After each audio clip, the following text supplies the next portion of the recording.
Hey, welcome to the show, everybody. Welcome to the Council on Future Conflict, episode 671. We're talking the domestic dumpster fire today. That's our catch-all for just the stupid shit happening inside the United States. And then we've got American Adventures, which is all the catch-all for all the foreign adventures that we seem to be getting involved in. Excuse me.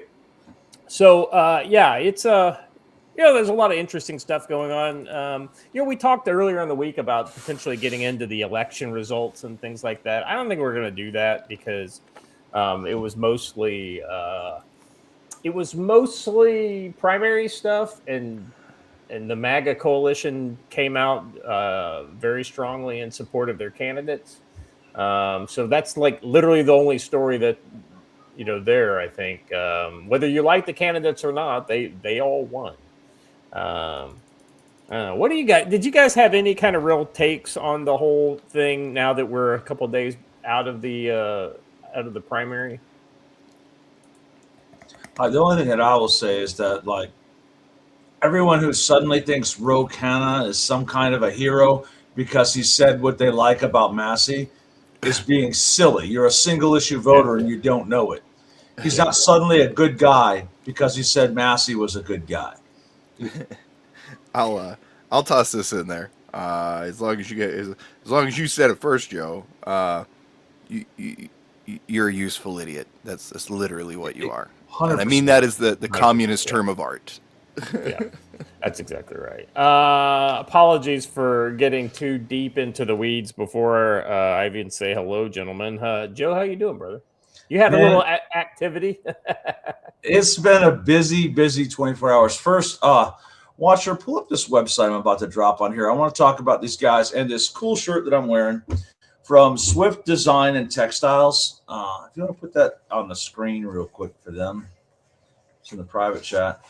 This guy works with the Navy SEALs. He's a naval chief petty officer, and he designs cool stuff like this little pouch that is also a signal panel and some slings. He and I had a conversation. He goes, if I sent you a shirt, would you wear it on the show? Heck yeah, brother, I would. But go to his t-shirts, and I want to show you what design is on the back. That's that one that says Blicky, not that one. The next one. There you go. Check out the big cool gun on the back. It's really just kind of a neat shirt. It's pretty cool. Guy does good work. We always try to support the homies. And pretty good stuff. I bought a sling from him. Not that I have anything that requires a sling, but I bought a sling just because I'm a nice guy. Check him out. But also, first of all, I want to say thanks to the anonymous donor who sent a very pricey repeater to us because we did need a more powerful one, and it is here. So good stuff. Well, but it's just too bad that it came before you had to fist fight that bear. I know. Then we had this happened last night. We got the bear that has been causing us problems. And some of you might think, oh, the poor bear. No, this bear had no fear of humans and has twice now tried to actually approach me. And the first time I had to fire some warning shots. And last night I said, no, I'm calling the pros. You got the other picture of the guys who actually shot the bear. These are a couple of students from Swan Mountain Outfitters learning how to be hunting guides. So I took them on a guided hunt, and they got this bear. This also proved the superiority of 4570 over 6.5 Creedmoor, because the 6.5 Creedmoor took 3 hits to bring the bear down. The 4570 would have ended him where he was, and we wouldn't have had to drag him through the woods. And by we, I mean those two young men while I stood out on the highway. Proper NCO behavior. You were observing. No, actually, no. We did that. So I teach land navigation at the guide school where they were at. So we did some nighttime land navigation. I was like, can you see my light shining on that tree? Yes. Okay. Walk towards that tree. And we were able to get him out. Because it gets really, you guys know this, it's really thick in my woods out here, right? It's thick. And they had a hard time getting out with him. But we got him out. Yes, this is the bear that's on my gun range. But he started getting closer and closer. Last night, I literally was throwing trash in the dumpster, and the bear walked right up to me. That is not normal bear behavior. Yeah, And bears like that end up doing bad things. So we decided we had to deal with him. So great work for these guys. Deadbolt, yeah, he's a good 350. He might even be closer to 4. Good bear, good sized bear. So I told them that as my payment, I'd accept a little bit of meat and a case of cold smoke, and they're bringing me that today. So that was wild, but somebody sent us that repeater. Somebody sent us a whole bunch of chainsaw stuff. Thank you, guys. We need that stuff. We are still cleaning up from the storm, so thank you. Yeah, very cool. Very cool. Watcher, how you doing, brother? Good. There's a couple of you out there who have packages that'll be in the mail today. You should have got an email about it when I created the shipments last night. Let's see. Finally starting to feel like a person again. So I got out and mowed my first lawn for the business yesterday. That was good. You know what? I have a question. Look, we're all, gentlemen we're all veterans. Guys, does anybody make a decent flag for like Marine Corps stuff? Because I have this little old lady that I take care of whose husband was a Marine before he passed, and I had to get her like a really heavy duty flag because we have her U.S. flag had to be like stupid heavy duty because the wind tears everything up around here. And I got her a Marine Corps flag that the stitching on it was very heavy duty, but the grommets came loose. So if anybody's got a recommendation for a company that makes decent Marine Corps flags, I would very much appreciate it. But apart from that, I'm good, man.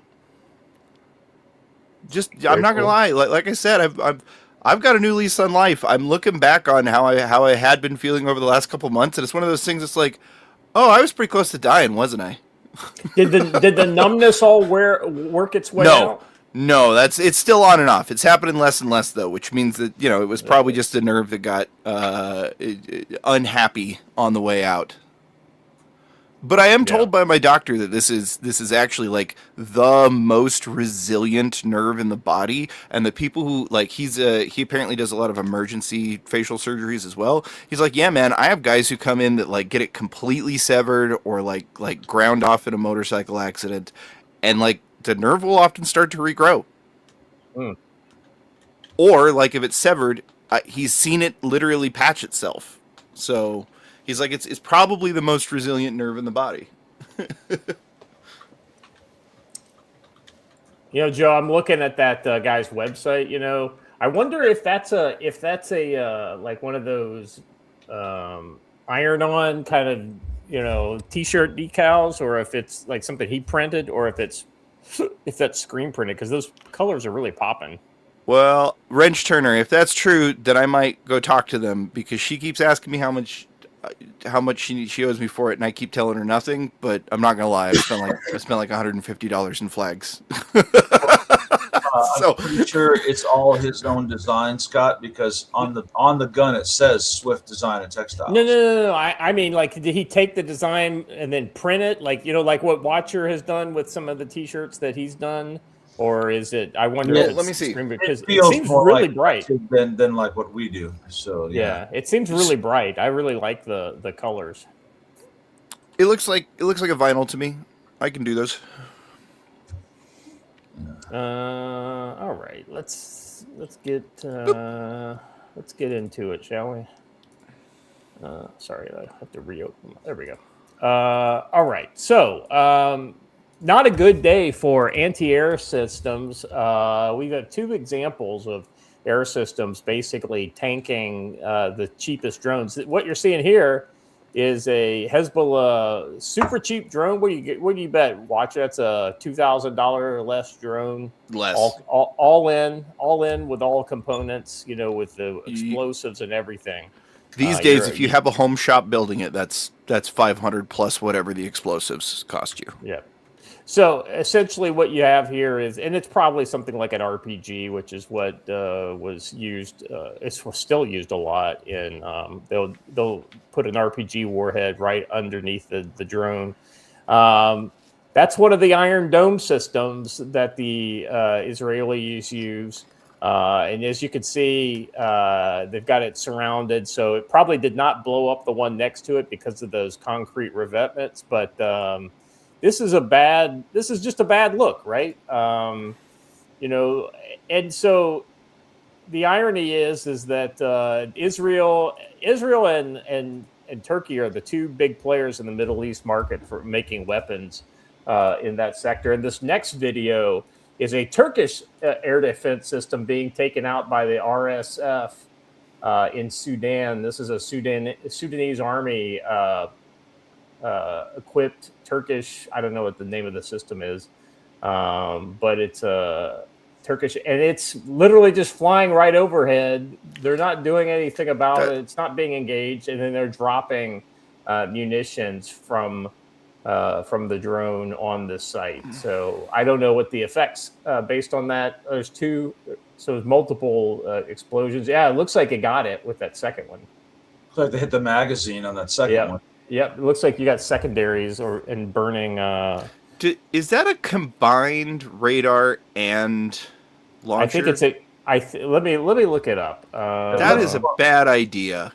That is a bad idea. But all of those SHORAD systems are that way. All of them. Yeah, they all. Yeah. Survivability wise, though, come on.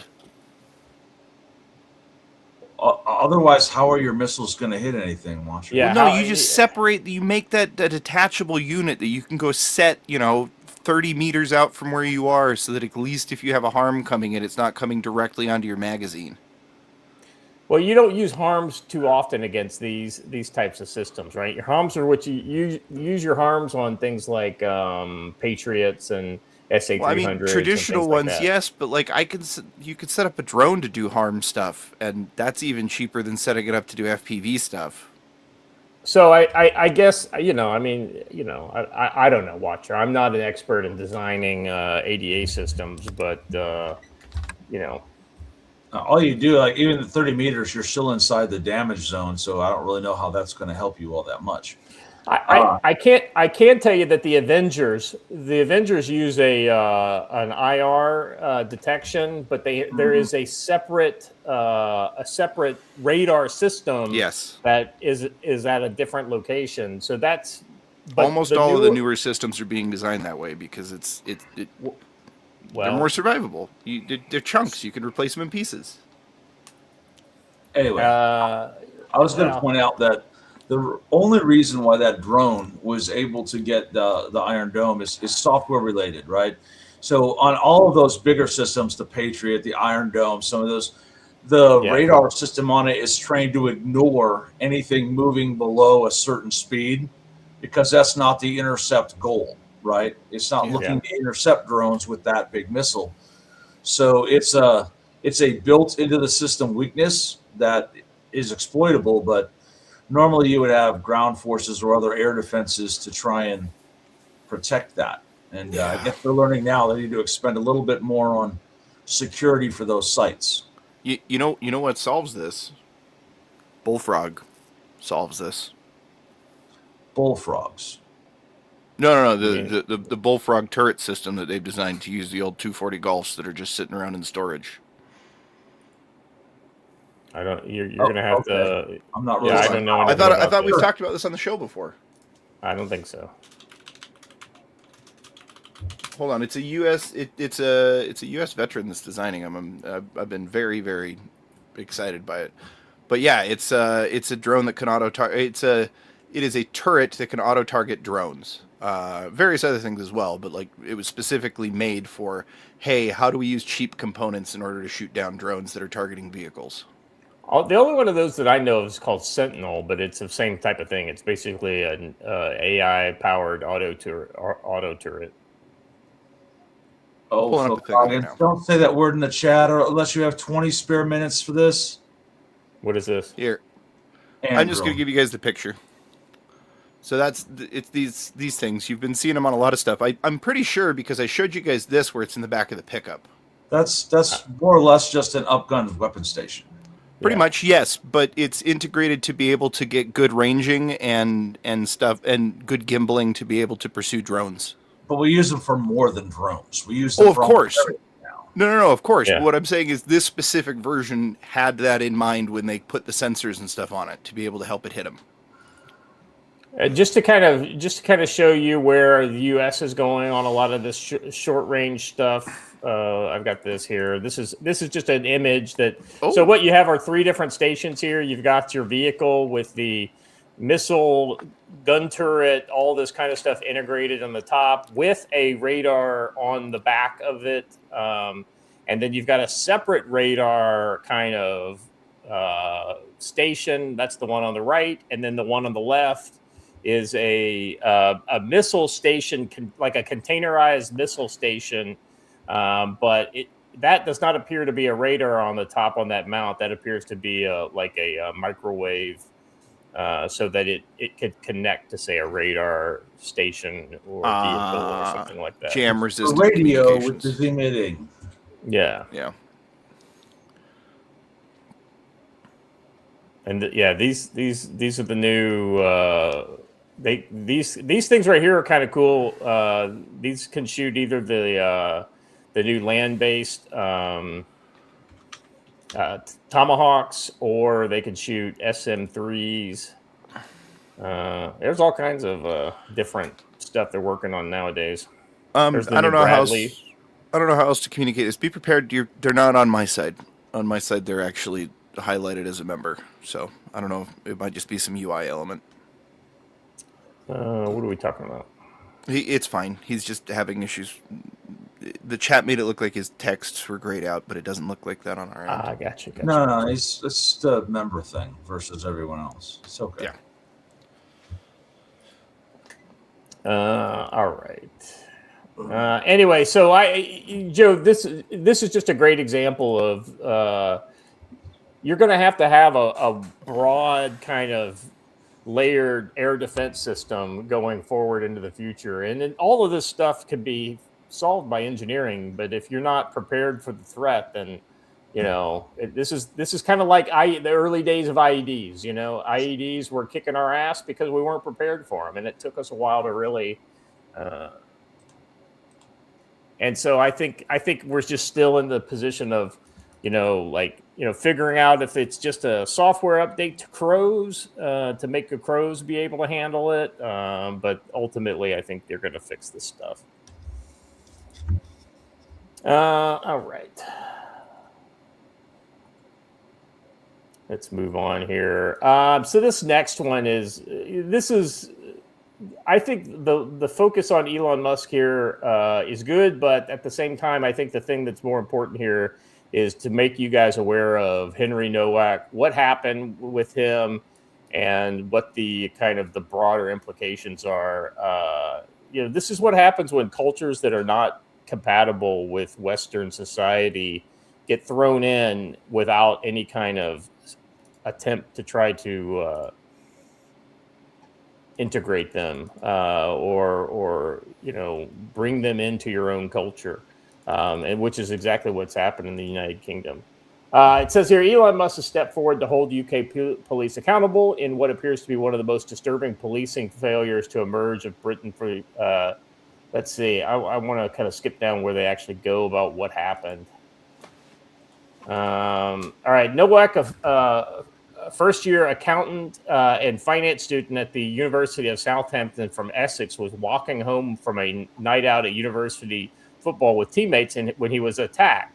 Prosecutors say Digwa stabbed him 4 times after Nowak tried to escape. When the police arrived, body cam footage captured Nowak leaning against the wall, supported by Digwa's father. The father told police officers, "He keeps dropping down, so I'm trying to keep him up." Nowak repeatedly said, "I can't breathe," and told them that he had been stabbed. Instead of rushing medical aid, officers handcuffed the bleeding teenager while arresting him for suspected assault based on the claims of Digwa's family that Nowak had racially abused them. One officer responded to his desperate pleas about being stabbed and says, "I don't think you have, mate." Henry then passed out and died, drowning in his own blood. Let's see. Digwa's brothers told the emergency call handlers that we got racially attacked by some white person, physically attacked my brother. We're Sikhs. We can wear turbans. He attacked my brother. Videos shown to jurors captured Digwa and his brothers accusing Nowak of racial attack. Nowak denied it. Digwa was heard saying, "No one stabbed you, bro. You're up. You're drunk." Digwa's father added, "He's pretending. A minute ago, he was talking to you guys. Now he's just trying to get up and going to leave." Let's see. There's just some more kind of reporting here from the Digwa, the guy who killed him, openly carried a large 21-centimeter shastar, a ceremonial Sikh blade, in public, along with the smaller religiously mandated kirpan. Prosecutors questioned over why the larger weapon was present. Digwa denies murder. His mother, Kiran Kaur, faces charges of assisting an offender by allegedly removing the knife from the scene. Musk's offer has ignited fury over what critics are calling a two-tiered policing system, where accusations of racism against a native Brit appear to override clear medical emergencies. No officers have been named disciplined publicly. As of today, no action has been confirmed against those involved. This case has drawn parallels to failures where authorities appear to be more concerned with perceived slights than protecting life. Nowak. Can I intercede here for a second? Go ahead. Yeah, go ahead. As a responding police officer, I come upon a scene and there's a bleeding man and a dude there with a knife that's got blood dripping on it. And I'll be like, no, I don't think anyone's been stabbed here. Like, seriously, This guy has no business being a police officer at all. So. If this had happened in America, Joe, I think that police officer literally could have been charged with manslaughter because especially if you could, because especially if you could prove that he could have lived if not but for the police, calling or rendering first aid immediately. Well, they'll tell you that the police have no duty to defend you in America. If they arrive on a scene and you're injured, they absolutely have a duty to act to assist you in your injury. Yeah. And this guy failed in that. Apparently didn't even check for an injury. Hey, man, that guy just stabbed me. Nah, I think you're making it up because he says you're a racist. Well, I mean, it's that ridiculous. How many times have we seen the police shoot somebody at a scene? They go in, they arrest them, or they put handcuffs on them, and then they immediately jump into basically first aid mode. They start doing like life-saving treatment on him. And granted, if he looks like he's probably dead or he's going to expire immediately, that generally is not the case. But a lot of police have jumped right in and saved the life of the person they've shot. Listen, they should charge Digwa for that statement in front of the police. No one stabbed you, bro. Oh, but you just stabbed him. For a fact you stabbed him. Yeah. Let's see. Henry Nowak's death should be a reckoning when the police treat a stabbed British team as an aggressor based on unverified claims from the attacker's family while he bleeds out, saying he can't breathe. Something has gone fundamentally wrong with priorities of law enforcement. Religious exemptions allowing large blades in public combined with policing culture that appears to elevate certain accusations above immediate life-saving duties leave ordinary citizens vulnerable. And yes, I don't want to minimize Elon kind of jumping in here to help this family, get justice for Henry. I think that's exactly that's exactly what rich people should do with their money. They should help people who don't have the ability to fight for themselves. So a couple things. Guys saying, wasn't the knife removed? Okay, well then there's a blood trail leading from the stabbing into the house. I mean, guys, you're missing the point here, right? Yeah. Once they recovered that knife, there's obviously going to be blood residue on it. And there would have been a trail of blood from the point of the stabbing into the house. I mean, yeah. And it's silly. And for those saying something about an Islamic government, Sikhs are not Islamic, by the way.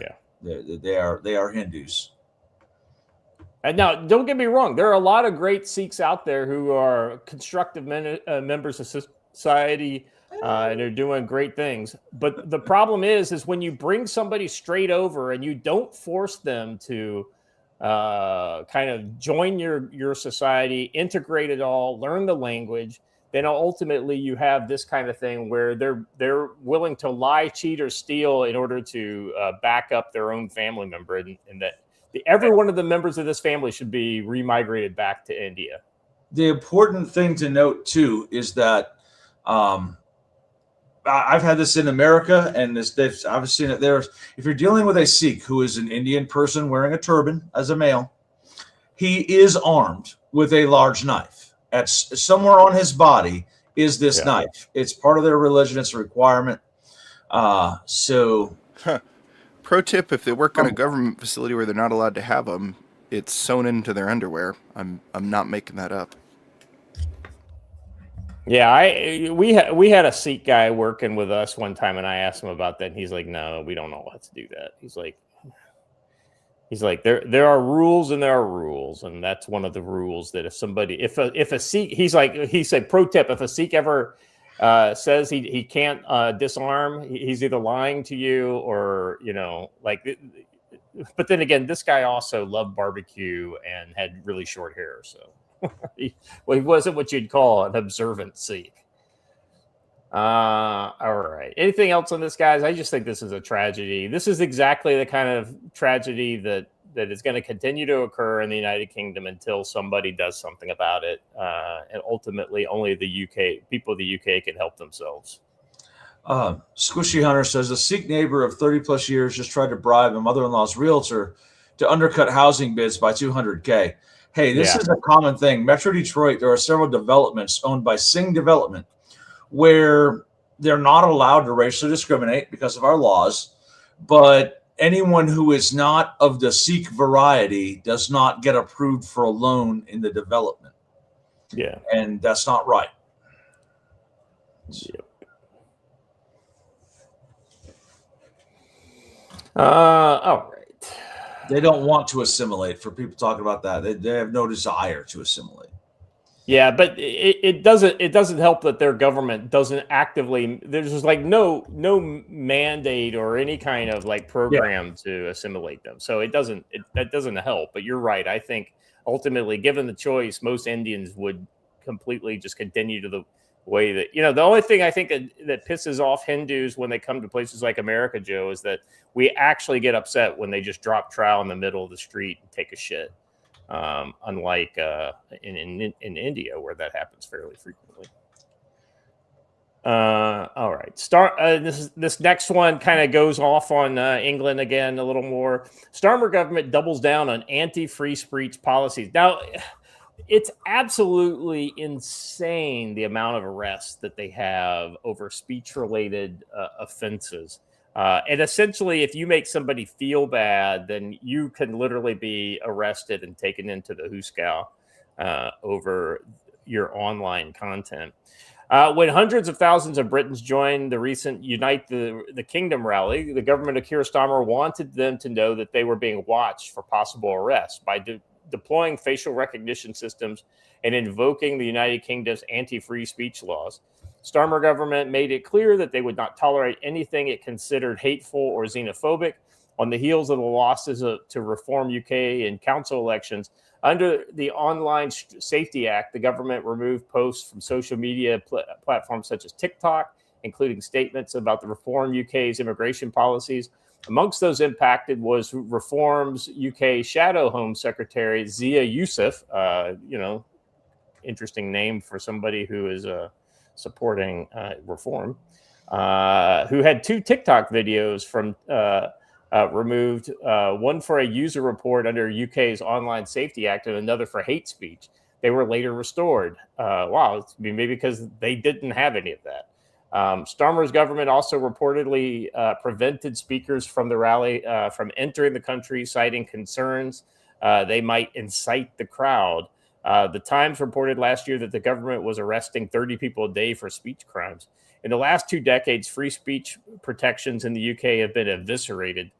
The criminalization of speech was expanded exponentially as individuals and groups called for the police to silence those who criticized them for advocating opposing views. Even silent prayer or toxic ideologies can lead to arrest, expressing concerns over Western cultural values now treated as an admission of right-wing ideology. Joe, people are getting arrested for displaying the British flag. I know. Isn't that stupid? On British soil. And in multiple cases, they've actually cited what is it, St. George Cross? The English flag, the white field with the red cross on it as a symbol of hate. Because it is also a symbol of the Crusades, which explicitly targeted Muslims. It's crazy. I was hoping for a good and No, we targeted. It's all wild. Yeah, Joe. I mean, it's literally like, I don't know, man. It's like the fucking Twilight Zone. I'll be honest, man. I can't imagine how the people have not burned everything to the ground at this point. Especially in England, to be a slave to the Indians or Pakistanis or whomsoever else. I mean, even during the height of the woke movement in the U.S., it never got this bad in the U.S. Correct. What were you gonna say, Walter? I'm sorry. Oh, I was just gonna say that as far as British cases go, this maybe isn't even the most horrific one this week.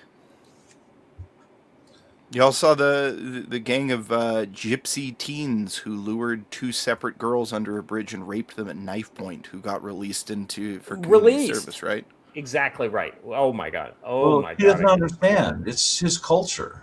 Oh no, it's like 12 of them. Yeah, it was like a gang. So here's the thing, though. Why is the British flag a symbol of hate, but not the Palestinian flag or Pakistani? You can fly literally any other flag in Britain except for the British flag or English flag. Why is that? Yeah, another question, Joe, is why does Britain not have any indigenous peoples? The British Isles don't have indigenous peoples. No, it does. It does. They're called the Irish. They're called the Britons. I mean, even the ones that came there, 700, 800, 900, 1,000 years ago, still came. Yeah. I mean, like the Normans, right? Those are the French that came across, with William the Conqueror in 1066. I mean, okay, so you could argue that those people are not, but essentially what they did was they went native. They were Europeans from across the English Channel, came over and essentially went native in England. Britons were always there. That's right. They absolutely were always there. The Black Irish are probably the closest thing to a full-on, ancient prehistorical, population there. But that being said, when you go back more than about 2,000 years, you're just kind of like arguing with, Anyway. Well, Limey, who is from there, points out that the Picts were natives. So. The Picts are native, and essentially, I think the Picts kind of blended into the people who are basically make up Scotland now, right? I can't remember exactly. Evan, overt Christian symbolism, and the Pakistani flag is overt Muslim symbolism. Yeah, there's not a Muslim flag, or there's not a Muslim republic in the world that doesn't have Islamic symbolism, directly religious symbolism on their flag.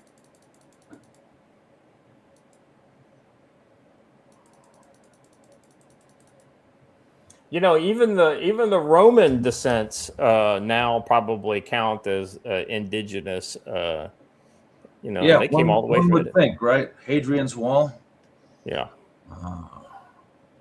All right. Anyway, I just saw I threw that Black Irish thing out because I saw a really cool video that talked about the genetic makeup of the people of Ireland, and so some interesting stuff there. All right. I don't think we want to go too much deeper into this because it's just so sad. I think there will be a point at which that we will have armed groups in England that will be receiving aid once again from pubs in all over America. Joe, you want to talk a little bit about tactical wisdom and what we got going on? Actually, you know what? Before let me catch up on. We had a member chat and a super chat. Let me catch up on that stuff here. Radcon Hazard, member for 4 months. Thank you very much, brother. Glad I could make it today. Got the 3 out of the 4-day weekend off. Will be a nice recharge from the 3 duty section struggles. Yeah. I know the feeling. Let's see. Taylor TC for $2 says those French Normans. Yeah. Well, I mean, Normandy's in France, isn't it? Sort of. I mean, it's a modern day France. Yes. Yeah, that's true. There you go. All right. There's a couple $1 ones over in Rumble. Oh, okay. Let me open that chat. I didn't have it open. All right. Let's see. Lance Corporal Veteran for $1 over in Rumble says, Joe, I had tried out radio pouches. They can work as AK 40 round mag pouches. May need some retailoring from buckle to Velcro. Yeah. If there was ever a guy who needed 40 round pouches, it's me. So I'm going to check that out today. Thank you. Yeah. They also probably work with 60 round 5.56. Does Magpul still sell those quad stack magazines? They're triple, I think. The D60? Yeah, I thought that was a quad stack. Okay. I don't know. I've never had one. I've never felt the need to have that much weight on the bottom of a rifle. So yeah, I think it'd be good for like if you had like a rifle set up for suppression fire, basically like a saw light. That might work. But that's there's a Stava set up as an RPK for that purpose. It's not an RPK, but it's set up as one. Yeah. Right. The other, for 40 round mag pouches. Right. Let's see. Let me go down. We got a couple more. Lance Corporal Veteran for $1 says, I haven't been on the scene or in the midst of a shooting victim on the ground bleeding out, and the cops rendered no aid. And he died in front of the whole neighborhood and his parents. Yeah. So a lot of times when it depends on the situation, right? Like,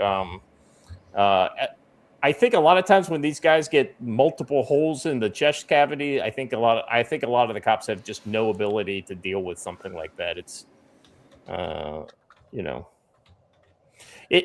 it's not the ambiguous situation that these cops that rolled up on this dude. I mean, it's literally he said, she said, and it turns out that all the Sikhs were fucking lying. Well, they do have a duty. If somebody says, hey, I'm injured and it's severe, they have a duty to at least check.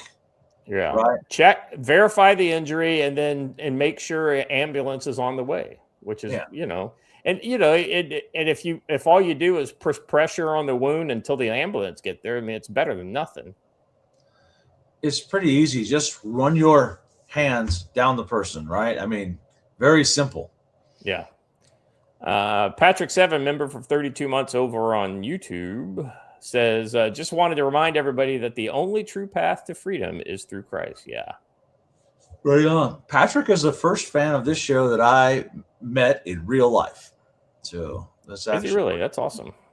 And Patrick has been at several things since then, and he's in our Tuesday night study group. And Limey, and for anyone else who's interested or wondering, I will be posting the one-day pistol class that I'm doing the day after Mountain Readiness today. I just haven't had a chance to get it posted. What was I going to ask you? I was going to ask you something. Oh, yeah. So member for 32 months, man, that's a lot of support. If you are a member of the YouTubes over on YouTube and you are a channel member, just a reminder, you get one of these free kind of super chat style chats every month. So If you haven't used yours this month and you want to throw something in front of us, it's a good opportunity a good reminder to do that. All right, moving on. Lance Corporal Veteran again for another buck over on Rumble says, anyone who remembers they flew the Pakistani flag over London at the Parliament? Yeah, 100%. They have completely submitted themselves to the will of their foreign occupiers. Hey, who can tell me what the word Islam means in Arabic? I can. Submission. Mm-hmm. It is not a. So here's the whole the religion of peace thing that literally only came out into existence after 9/11 because they didn't want people targeting random ass Muslims in America for in retaliation, and that became one of the biggest lies to come out of 9/11 is that Islam is a religion of peace. It is a religion of submission. Yes. Duke them all.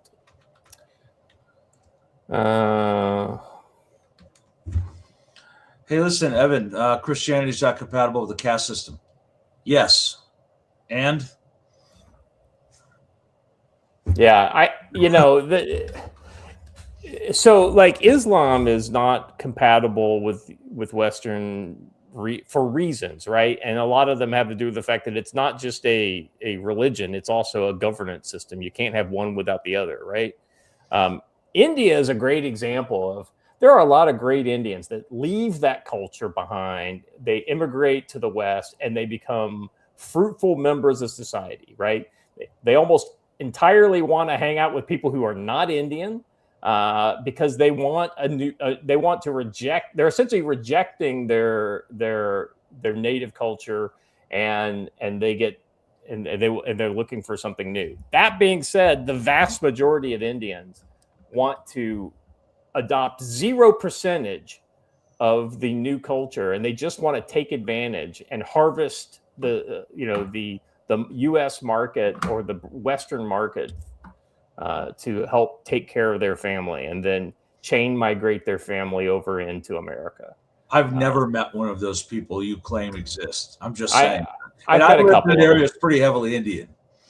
So yeah, see, I think that's the problem, right? I think that they wouldn't be able to exist in those areas because they'd have too much peer pressure, right? But if you look in America, everywhere that Indians emigrate to is one of those areas. There's not one just down the street in an average neighborhood. It quickly becomes the whole neighborhood.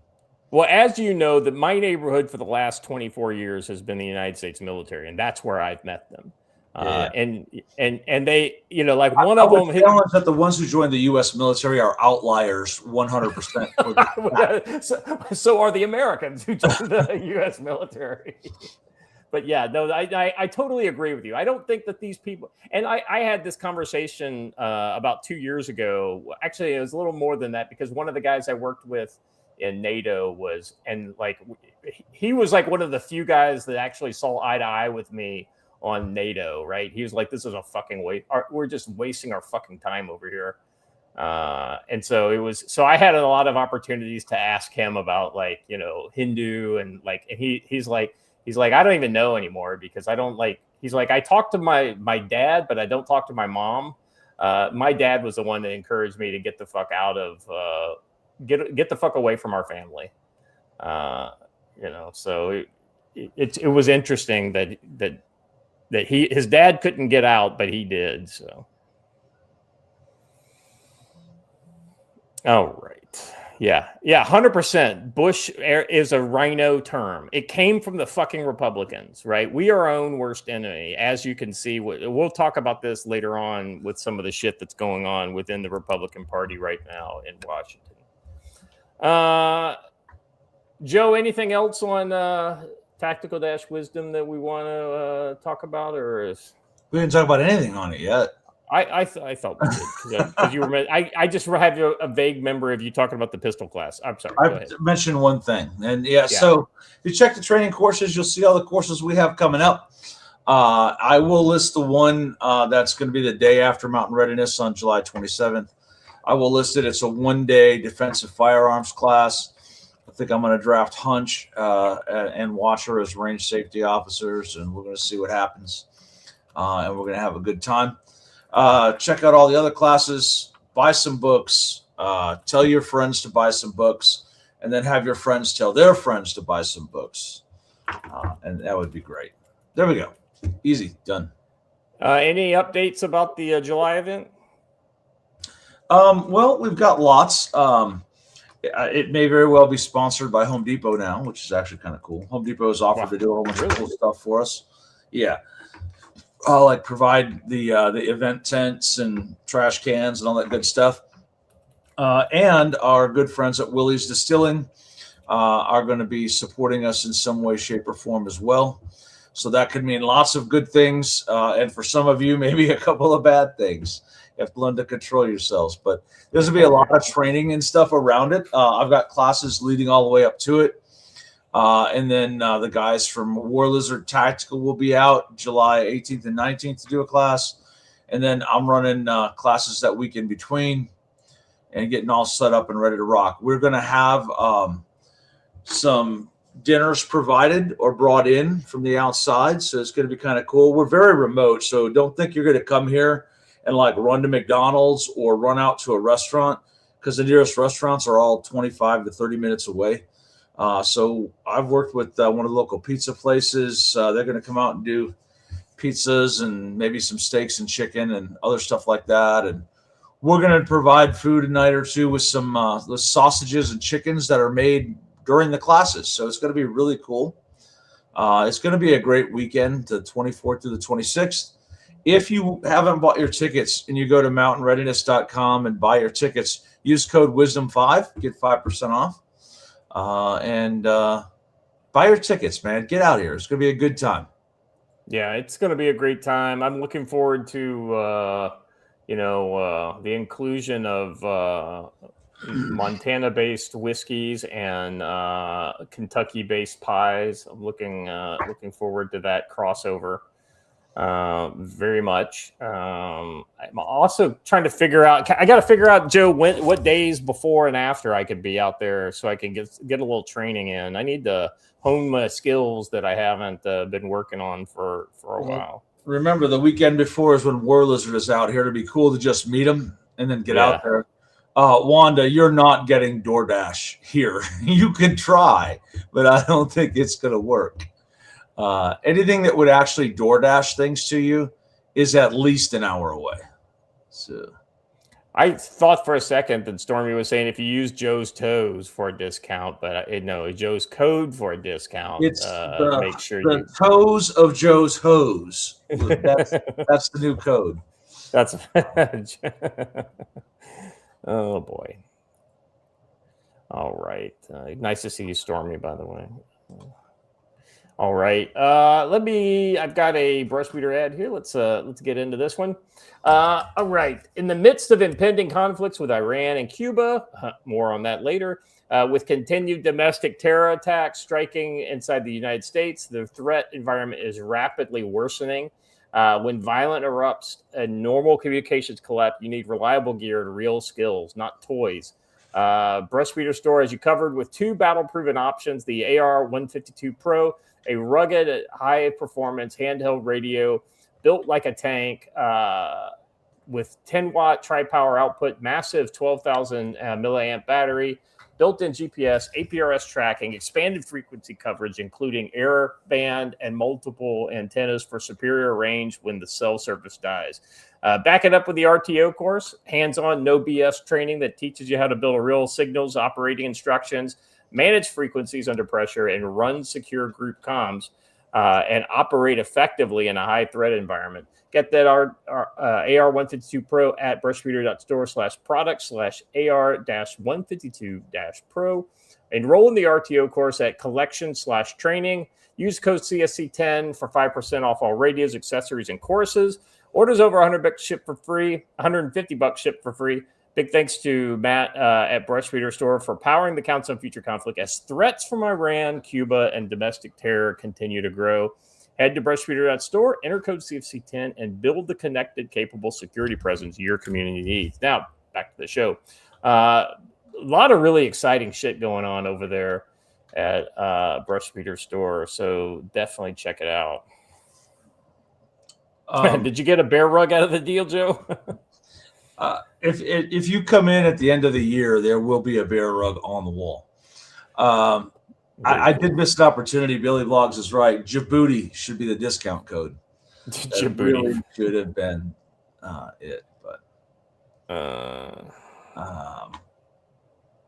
yeah, good stuff. By the way, for those who don't know, it looks like Brush Beater has moved his RTO and SIGINT course that we're going to be here in June to September due to some other things going on or a lack of enrollment. So we will see what happens on Monday. You know, like I don't have a skin. I don't even skin in this game, guys. But if you want guys to do stuff at Camp Ponderosa, you got to sign up for these things, right? And I'm not saying all of you guys have to do it. It's just we have to let people know, right? And one of the things that I always say at the end of the show is, you know, the best way to get the word out about the show is for you to tell somebody about it. Same thing for these classes and the events that are going on through either Tactical Wisdom or through Brush Beater or whatever the source is. If you guys aren't talking to people about these things and saying, listen, these guys know their shit, you know, it's like, you know, if you don't do that, then nobody's ever going to know that, because we don't have ad budgets, right? Like, you know, like none of us, you know, like we want to be able to do this, you know, as a full-time job and things like that, but we're barely able to make money off the stuff. I mean, Joe's courses are as cheap as they come on the professional market. I mean, you got courses out there that are not as good as what Joe does that are 5 times more expensive. I know guys who take classes regularly in the $1,500 to $2,000 range for 3 days. Matt and I charge $500 for 3 days. That is a fantastic deal, and you're getting a lot more actual training from us than you are from those other big name places. Yeah. So definitely make sure you're letting people know about this. You know, here's another thing. You know, if you've got a little scratch but not a lot of time, these would make great gifts. You know, like if you've got a cousin or an uncle or somebody in your family that you think would enjoy going to one of these kind of things, you know, sponsor them to come out, buy the class as a gift for them, and get them some real skills. You know. Stormy has to go, but she wants to know if we'll be on Monday, which is a holiday. So I think we will be on unless you guys are unavailable. Yeah. I've got nothing going on. I'm off on Monday, so we will be back. I hope, Stormy, with it being a holiday, hopefully we'll have you in the chat for the whole show. So Heimdall points out that there are classes that are $250 to $350 for 1 day on a flat range. Exactly. We're giving you a great deal at the $500. We've had this discussion many times, but there are so many people, not here in the chat, because there's a lot of guys in the chat who come to classes like, be prepared as at literally every class we do. And so is Hunch. But there are others like we're like, hey, man, Daddy Trump won, so I don't have to train for any of that. Hey, the American Communist Party put out videos of them training just yesterday. Yeah. And they're training to kill you. You should probably think about that. Yeah. Well, so if you haven't noticed, the weekly terror events continue to happen despite the fact Trump is president.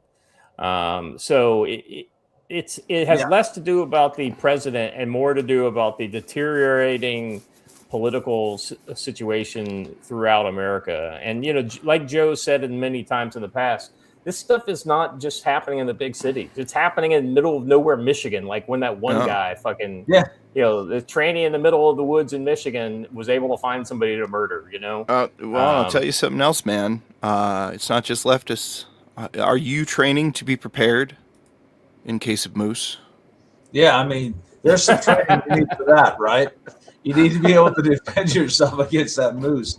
That's like the most Canadian photo ever. You know what? I got to see is Bestick, are you in the chat? Are you all right? Because that looks like you on a motorcycle.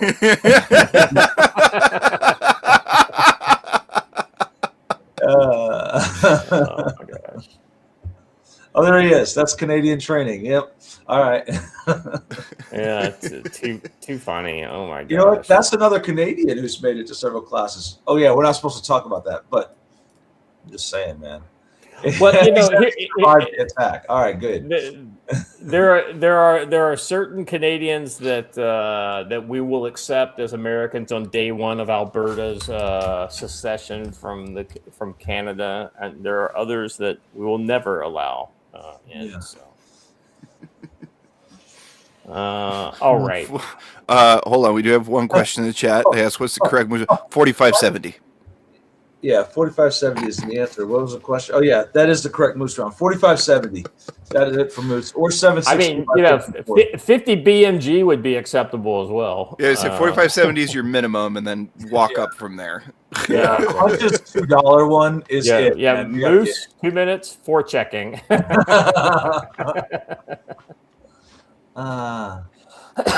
Hey, listen, CWSB. First of all, I'm going to punch you in the face when we finally run into each other. But don't ever mention dust in my training thing on there. I'm going to punch you. Me and the guy from Dust actually had a dispute once because he took one of my techniques and tried to teach it. And when it failed miserably, I was like, it's because you did it wrong. But anyway, yeah. Squishy Hunter, we appreciate guys like you, man. Yeah, he says I will never complain about the $500 tuition, even when I was flat broke. I budgeted out to make it happen because it's well worth. Exactly right. The skills, like you buy $500 worth of ammo. Somebody theoretically could take it away from you, right? You get $500 worth of skills, and that's with you for years, and there's nobody who can take it away from you. And yeah, Squishy had a great time in the class. Except for the first night when he got there. And me and Chris went looking for him. We found him passed out in his tent. Bolt action 50 BMG pistol for carry in bear country. Yeah. No, listen, in bear country, honestly, I carry a 45 with Norma monolithic rounds. So one giant piece of metal that doesn't fragment. So.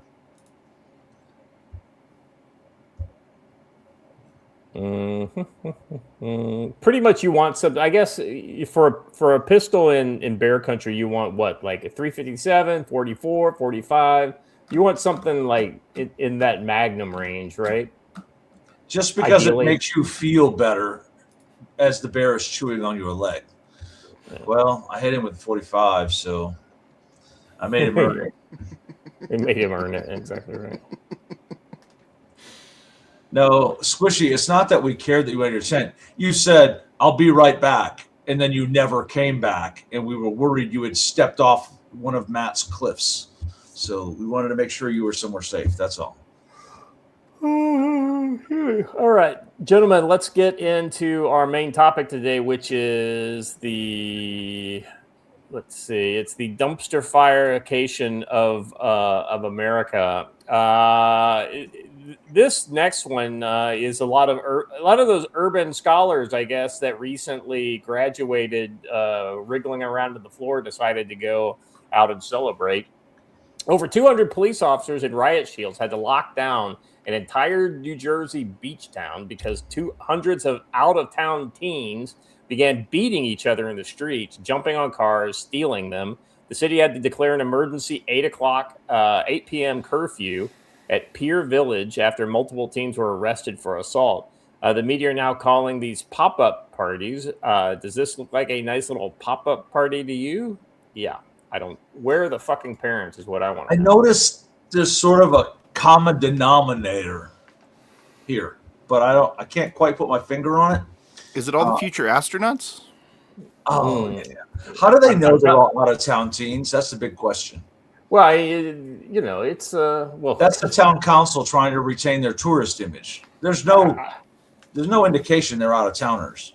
I get the feeling this is not the kind of town that has a super diverse population in the city limits. Now, I mean, this is New Jersey, so these could all be like 2 exits down on the New Jersey Turnpike or whatever, So it's not like they're far, but they're probably not from this coastal town. This is socioeconomic factors and changing consumer habits right in front of you. Yeah. You're exactly right. Yeah, they call these YNs for anybody who doesn't know the current terminology.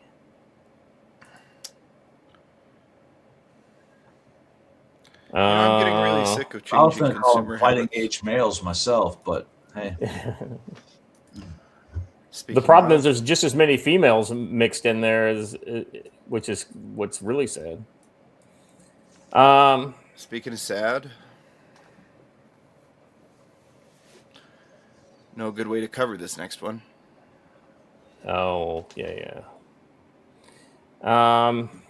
Yeah, so this is just another example of political terrorism, essentially, on an individual level.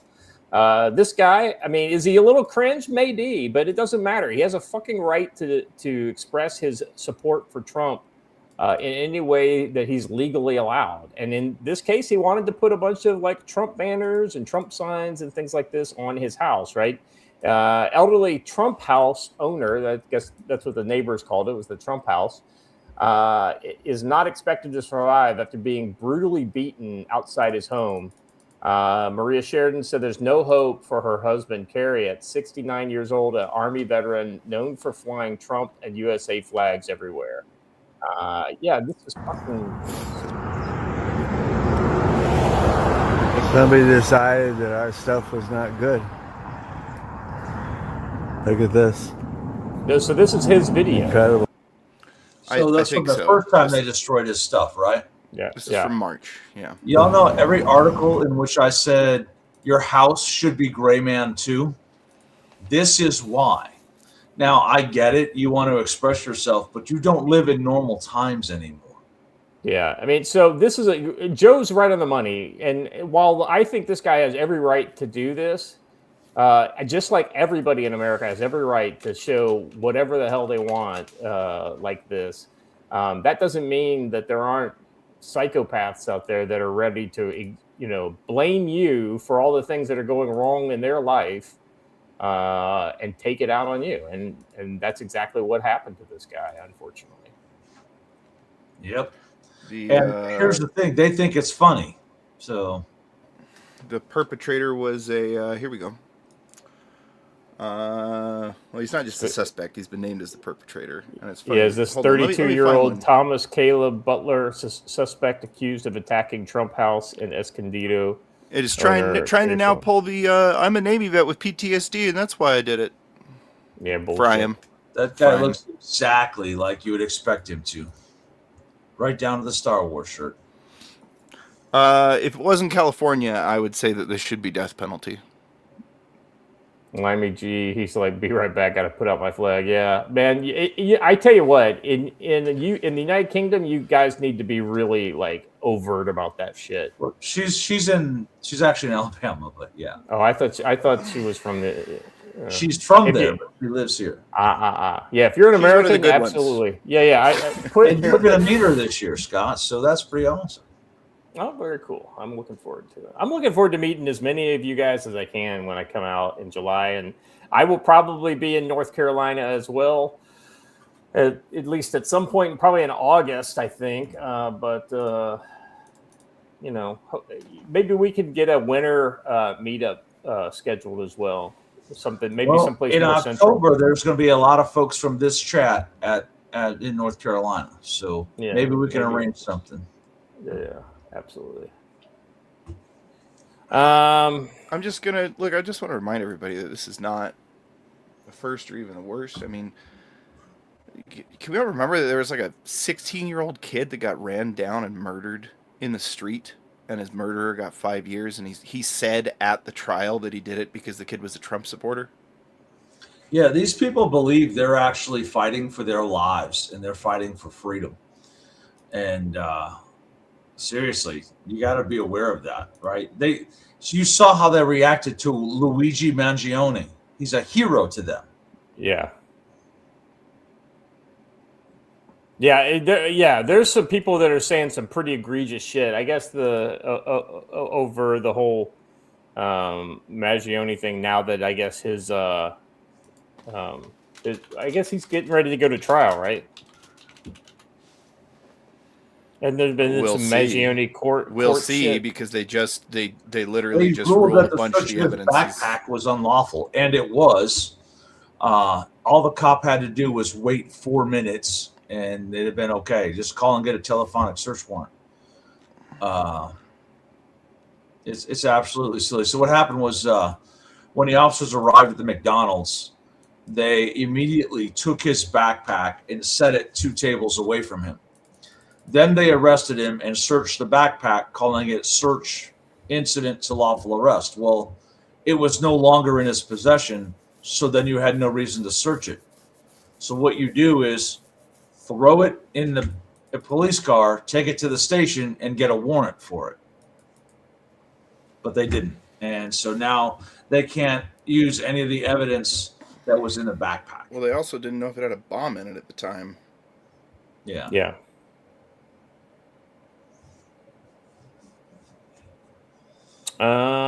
Yeah, it's fucked. It's fucked, man. All right, let's move on. If New Jersey wasn't fucked up enough from that pop-up teen party, it's no big thing that the Muslim Brotherhood takes over a city council there. Leader in the Muslim Brotherhood openly admits in New Jersey how they succeeded and divided MAGA and the opportunity for victory in Islam in America. They're not even hiding anymore. Okay, so real quick, before we let this guy say what he's going to say, if you didn't realize that Muslim forces were the ones trying to drive a wedge between the United States, its interest in the Middle East, and its only real partner in the Middle East, Israel, I mean, this is going to be, they're going to lay it out for you and explain to you literally exactly what they're trying to do here. It's not Monday. We're not required to say our partner in the Middle East. I know, but and I even made a post about this. I said, listen, I'm no Zionist, right? I'm no Israel shill, but Israel is the only real kind of country we can work with on a regular basis in the Middle East. And let's be honest, would you rather have a Muslim be your neighbor or a Jewish guy be your neighbor? I'd pick the Jewish guy if I'm honest, I don't know. If I had to choose between King Abdullah and Benjamin Netanyahu, it's Abdullah every day. Well, that's not the choice, though. We're talking about random American Muslim number one or random Jewish person number one. I would choose the Jewish guy. I mean, it's just if I don't know anything else about the person, and because there's just way more crossover in Judeo-Christian values with somebody who's. I'm going to tell you this. I'm going to tell you 2 things. One, Jewish does not equal Israel. You know that. And 2, that's right. Judeo-Christian is a made-up word. Christian values. They both come in the same book. So what's the Judeo part? Why designate them as separate? Yeah, so I guess if you want a 30-second or less version of my thoughts on that, right? I think Judeo-Christian is valid in that the Old Testament is their book, the New Testament is our book, but we also use the Old Testament, right? But you can't say Judeo-Christian because Judeo does not believe in the Christian. So but when one denies the other exists. It's Judeo and it's / Christian, not Judeo plus Christian, right? It's ultimately we're a Christian nation that anyway, the point is we're not talking about that part. We're talking about these guys right here and what they're doing and to America's political structure right now. Go ahead and play the tape, Watcher. I'll let within you the first. the Republican Party, we see the split, we see the fractures within what the MAGA movement. You see the likes of Tucker Carlson, you see the likes of Candace Owens, you see the likes of Megyn Kelly, you see the likes of Steve Bannon. He's the one who coined MAGA. Do you know what MAGA means? Do you know what MAGA? Do you know what MAGA? MAGA make America great again, right? MAGA make Israel great again. So he said, either you're MAGA or MEGA. Choose. So he accuses people like Ben Shapiro and Mark Levin, who he calls Mark Tel Aviv Levin, that's what he calls him. These cracks are happening. You know, it's So funny. now- You can tell Look- how long those two guys on his left have been in America versus the other guys. Those two have been here a little bit longer, based upon the amount of welfare fraud I see in their bellies. Hey, look, I'll tell you another thing, and that is, I'm not even coining this. I'm just, you can't even argue that it's a fact now. I'm sorry, I don't make the rules, but anti-Semitism leads to leftism. It's literally, I don't make the rules. You become you become a dem tiny hat people person, and then over time, you get morphed into a leftist. Well, I think that's part. It becomes that kind of like all leftists hate Jews, right? Because they just do, right? Even the Jewish people that become leftists literally hate themselves. They become cultural Jews versus practicing Jews. And then if you once you align with somebody on the left, then it's like, oh well, they're not that bad. We both hate the Jews, so Yeah, that's what I've been trying to say. Like you cannot let yourself get trapped into shit like this. You're an American. That's the only thing that should matter, right? They're one of our allies. When they're good, they're good. When they're bad, they're bad. Call them out as such. But if you're going to get obsessed with being anti-Jewish, that's going to subsume your Americanism. That's how that shit works. But again, I know you're getting really angry, but I'm not. Jewish does not equal Israel. That's right. That's exactly right. No, 100%, right? And so the other thing that I'll remind people too is that what they are attempting to do on both sides of this argument, whether it's the Muslim side or the people who are for or against Israel, right, and lump all Jewish peoples into that category. You can't embrace identitarian, modes of thought, right? You have to take every Jewish person as an individual. You have to take every person who is able to, just because somebody is a Jew doesn't mean that they co-sign everything that Israel does. And on the other side of that, to the person absolutely spurging out in the YouTube chat, nobody said the word Jesuit at all. And Jesuits do not speak for all Christians. Knock it off. The Jesuits don't even speak for all Catholics. I mean, let's be honest here. Anyway, so all right, whatever. The only thing I know about them is, aren't they the ones who leave the Bibles in the hotels? No, that's the Oh, so I know literally nothing about the Jesuits then. Cool. It's Jehovah Witness are the ones that leave the Bibles and the Gideons. The Gideons. Yeah. And they and their Bibles are like what? They're like a New Testament with like one book from the Old Testament in it, I think. It's not even like a full like Bible. I wouldn't know. Yeah, so I know nothing about it at all. So here's the deal: we can argue the denominations of Christianity all you want. Follow Jesus Christ, then move on with your life. Yeah, it's ultimately Christianity is literally a religion that is not designed to need some large macro organization to reach salvation. If I had one big problem with Catholicism, it is exactly that. It's that you have to do X, Y, and Z 1, 2, 3 in order to be a good Christian. No, to be a good Christian, you have to take Jesus Christ as your Savior, accept Him as the Son of God, and a lot of other things will change in your life when that happens. You don't even have to try after that, right? It kind of becomes like a rewriting the old code in your soul. So, all right, let us move on. What's next here? Yes, this is interesting. So this kind of goes to that whole rhino thing we were talking about earlier. I thought this was interesting. I wanted to get your guys' take on this because I'll be honest with you. I I don't follow the criminology of what's happening within the smoky dark rooms inside Congress. All right, let's listen to this video here real quick and see what Tim Burchett's got to say. I generally like a lot of the things that he says. So, hey everybody, Tim Burchett just left the committee. Had some amendments that were cutting regulation, things that we should as Republicans do, because of backroom deals they cut.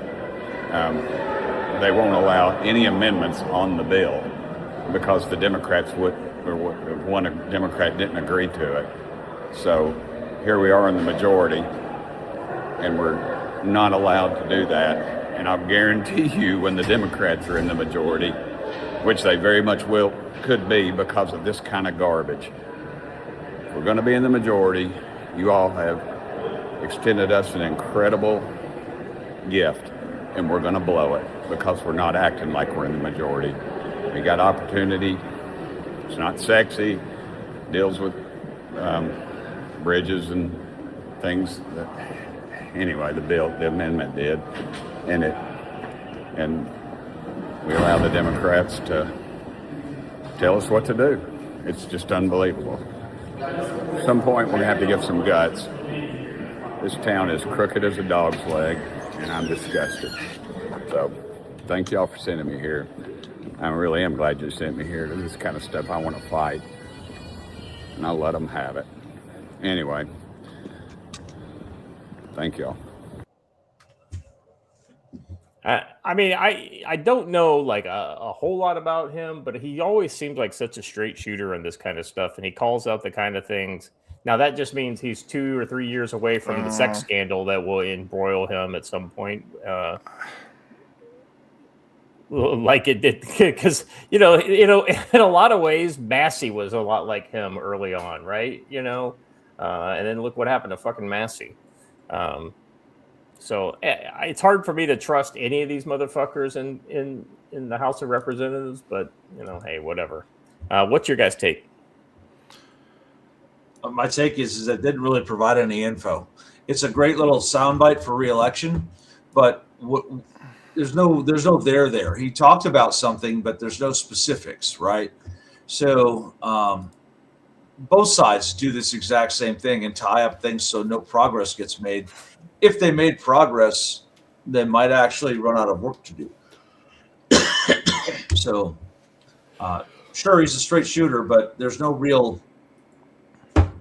Give me a line item. Give me a specific.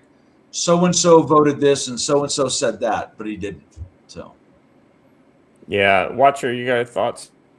Well, I'll start with saying that Joe's got a good point. He's been vague posting in a lot of things that he did. Like, he made a statement on the floor that essentially said, hey, listen, I know that you just basically walked away from the speaker's table and made a deal over there on the side that couldn't be heard on the microphone, and I just want to say that that's unacceptable.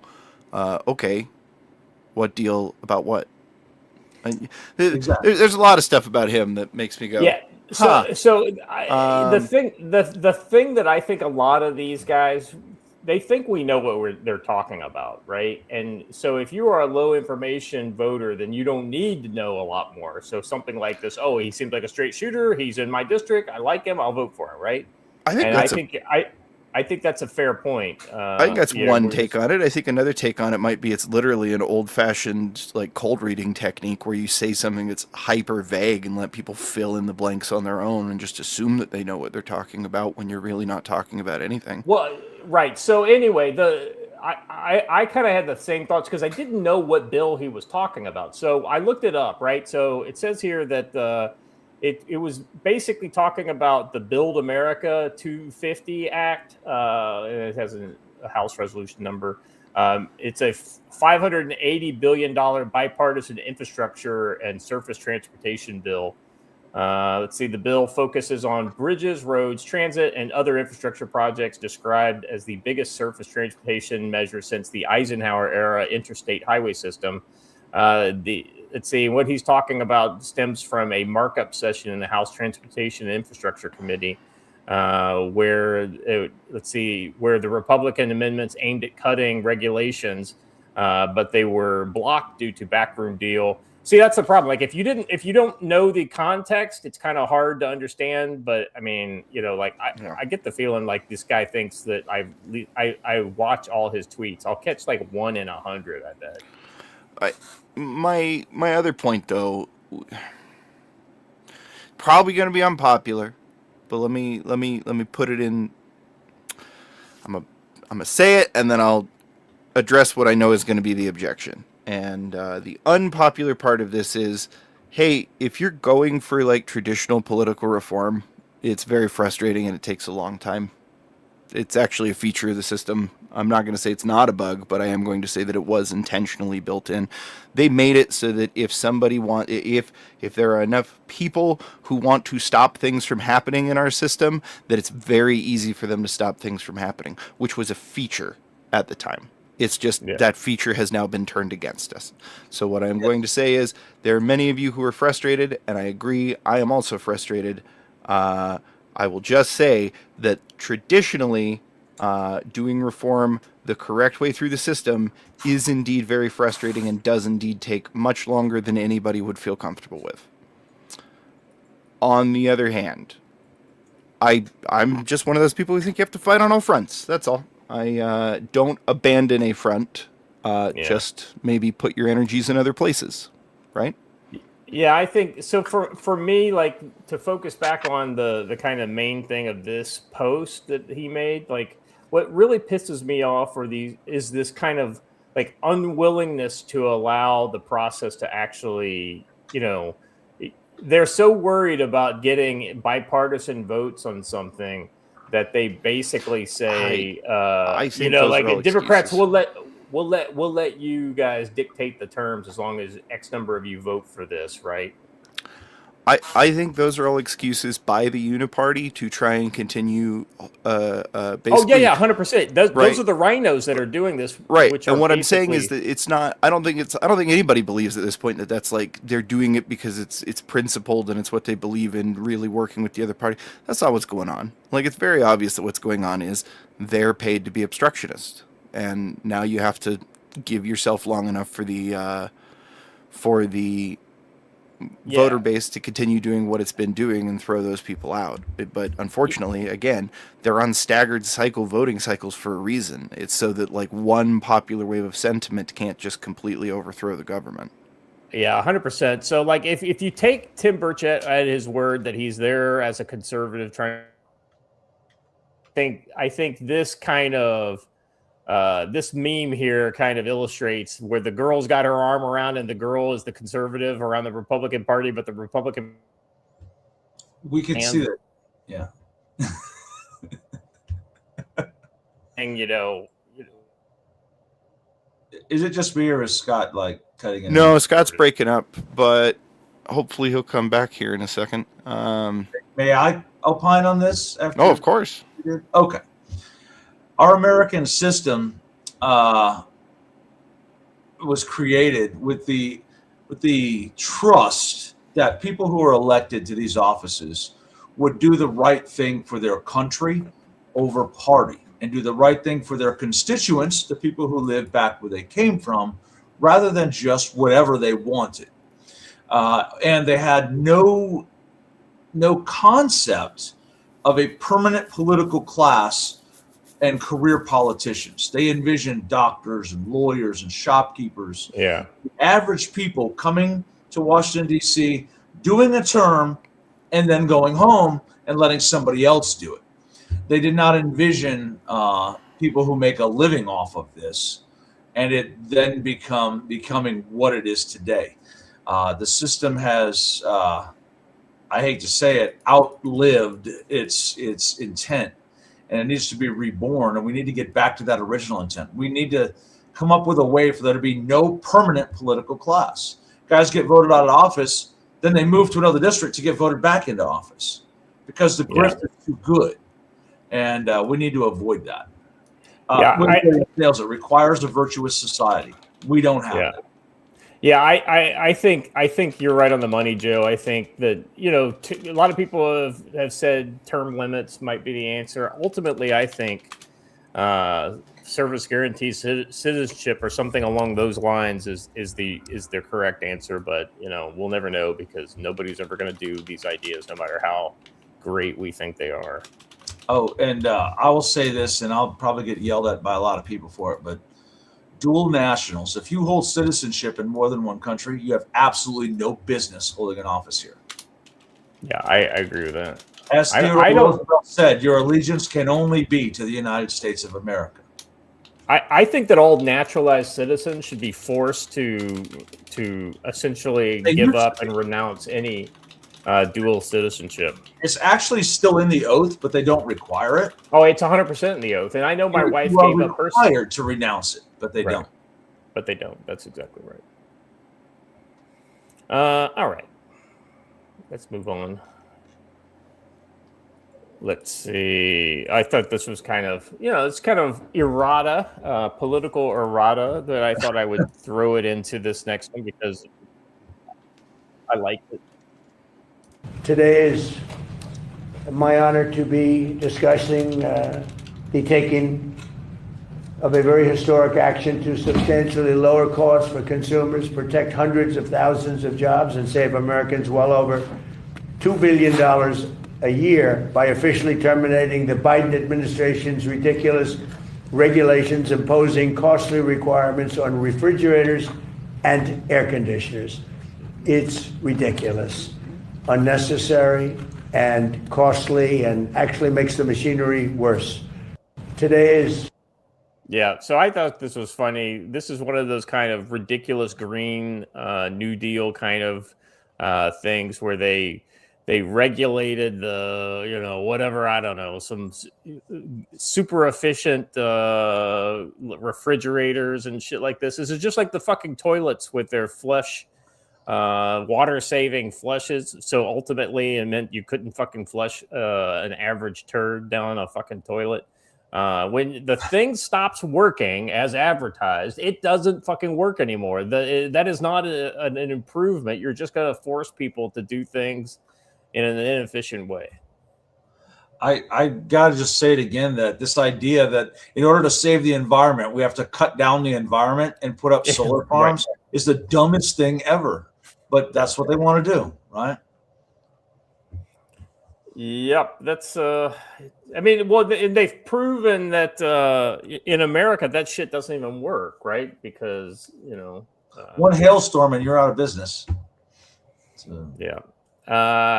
Maybe in space, solar that's a great place for space for solar is in space because no, it's literally it's literally the only. It is the only appropriate solution except for in urban settings where you can put them on buildings where it's real estate that wasn't going to be used for anything else anyways. 100% fair, right? And you could probably make an argument if you live in the desert, you could do it there, okay, because there's nothing fucking there except for dirt, right? You would say that, except for they keep trying to do that, and there's this obvious thing about the desert as a person who lives there, which makes it an incredibly unsuitable place for it. It's called sand.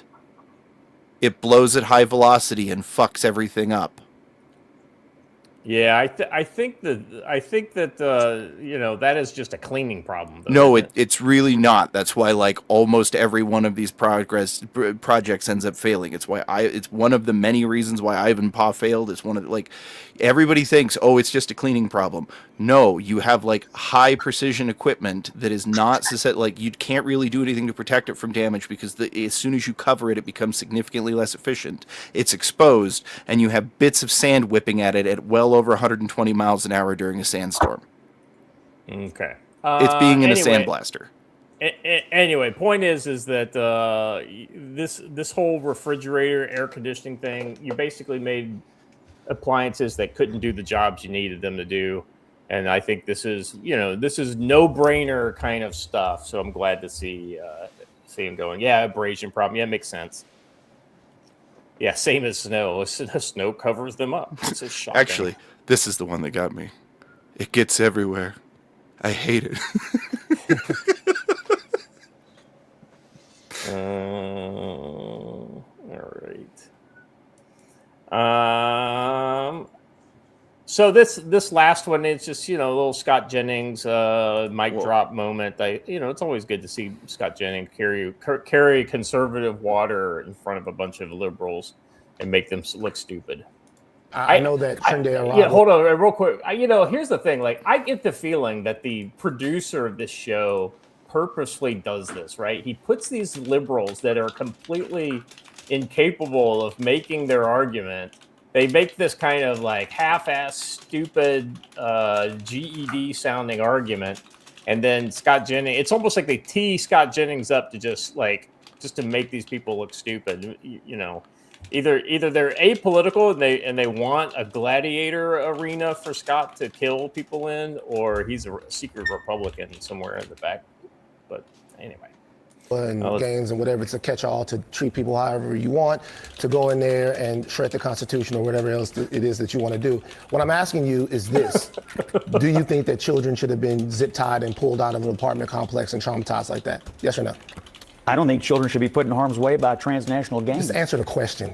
Yes or no? Do you think that children... I don't accept the premise of your question. I'm asking the government's not putting children in harm's way. Trinidad Aragua... Real calm now. Real calm. Like they're the ones putting children in harm's way. Gentlemen and gentlemen, we have a responsibility for the way... I'll let you know when I see a gentleman. Yeah, exactly we treat people with the power that we have here in America. And we have a standard that we should treat human life with. And I'm asking you very clearly, concisely, should children be treated that way? The Scott Jennings like that? I don't accept the premise of your question. All right, cool. I don't believe that the premise of your question is accurate. I would ask you back. Should children be allowed to live in an apartment building with Trinidad Aragua? Should the entire community of Chicago have to live with Trinidad Aragua because they hide behind these children? But here's the thing. That's my question. So, Joe, when you take down a Target building, right? What do you treat everybody in that Target building as until you can sort them? As a potential hostile. Exactly right. And how many of these gangs, these not Asian gangs, these Latino gangs have essentially got 12 people as young as 12, 10 years old. How many 11 and 12-year-olds have killed people? Right. Because they know that we have a weakness for children in our society. We do, and we should. And I'll be honest with you. If you tell me a 10-year-old was talked into by a gang member into killing somebody, I don't know that you immediately arrest that kid and treat him as an adult because he's been abused. He's been abused by a gang member and talked into doing something reprehensible. Ultimately, that kid's going to need a lifetime of fucking therapy more than he's going to need anything else in order to get that shit out of it. Devil Omega says, the joke's on you, Scott. It's not that they're set up to look like idiots. They're really idiots. That's true. Well, but I think there's somebody that's making sure they never are able to look good. And look, how many times have we had a child? I'm not trying to be graphic and gross here, but how many times have we seen a child clack off a vest and spew himself all over the place, right? 100%. 14-year-old girls have done it, Yeah. And I wanted to point something out about that video. First of all, if you're on a news show and you're trying to be taken serious, take off the baseball cap, bro. I'm sorry. Exactly. Not you, but I mean, I'm talking about on a CNN show, right? No, I got you. Yeah, I got you. The other thing too, when he said, remain calm. He's the one who was getting mad, not Scott Jennings, right? Yeah. He tried to project it like Scott Jennings was getting crazy. And Scott Jennings was actually presenting logic. Yeah. Okay. So, Kevin Dorr, I appreciate what you're saying here. Please stop saying Scott is conservative. He is a Mitch Alkalite. He doesn't do what's conservative. He's there to serve the rich and fool us in the middle class worker. So here's the thing. Like I think that's not true, though. Yeah. Well, so I only know Scott Jennings from what I've seen him on CNN. I didn't see what he did. I guess he was in Congress previously and some things. I had no awareness of who he was until he came on CNN. And so to that extent, he's not a public servant anymore, and I will take him at his word, right? If he makes a good argument, I'll support his argument. But if he doesn't, and he proves to be another one of these in it for himself kind of guys, then I'm done with him. But I don't know enough about him to be able to make that judgment. He makes great arguments on CNN, though. Wait, you guys are rich? No, none of us are rich. So I know that was supposed to be the last segment, and I actually have one more that I should have tossed in the morning, and my brain just kind of fizzled out. This is, in my opinion, probably the best fitting of our domestic dumpster fire title, although it's not purely domestic, it's actually worldwide, but I'd like to focus on the domestic portion of this. Scott, I don't know if you saw this, but the Palestine Action, that group that has been organizing protests on college campuses and all that kind of thing. Yeah, they have. It's BLM 2.0, actually, but yes. They've put out a target map with personal information, addresses, and an underground manual on how to choose a target, set up a clandestine group in order to take them out, and then take them out. This has to absolutely be false, because I was assured by a man I like and trust that we are not in an insurgency. Palestine Action, a group known for targeting Israeli defense-linked facilities, and it was recently banned in the UK. Published. Oh, by the way, this is that same group who organized those attacks on those bases in the UK. If you remember, those aircraft that got vandalized and destroyed. They're the ones who've been attacking all of the Elbit factories there too. Yep. Containing civilian addresses and personal information alleged with people with alleged ties to Israel's defense industry. At the center of the controversy is a public target map shared online. The map reportedly identifies companies, suppliers, warehouses, offices, and in some cases private addresses tied to individuals connected to the targeted firms. Publishing this information effectively places civilians and private businesses on a political target list. According to the experts, the material includes guidance on forming small autonomous groups, conducting reconnaissance, maintaining security, planning disruptive actions. Experts warn that the structure resembles decentralized extremist tactics used by militant movements in the past. Groups in Canada and the United States argue that publicly sharing maps, operational guidance, and propaganda online can inspire decentralized lone wolf attacks by people operating independently. The fear is no longer just protest or vandalism, it's the normalization of political violence targeting civilians. Once names, addresses, and operational guides are public online, nobody controls who acts next. So this is the same group, the same people who idolize Luigi Mangione. Correct. They are. I was trying to warn people back in the day when that when around the election time, that leftist artists put out that hit deck featuring the Trump administration and prominent businesses who had and prominent business leaders who had donated to him, in the same way that we put out a hit deck when we came into Iraq. Well, hey, listen, if they want to put me on that map, we showed what happened to the last infiltrator here at the beginning of this show. He's hanging upside down at a camp down the road. So right. Hunch Dirty for $2 says those fuckers are the reason MVG prices are skyrocketing. Yeah, fuck them. Correct. By the way, last night the one guy goes, "So what do you think we should do with it tonight?" I said, "Well, we could put his head on a spike at the gate to discourage other bears." I mean, you should literally put the head on a spike over the dumpsters. right.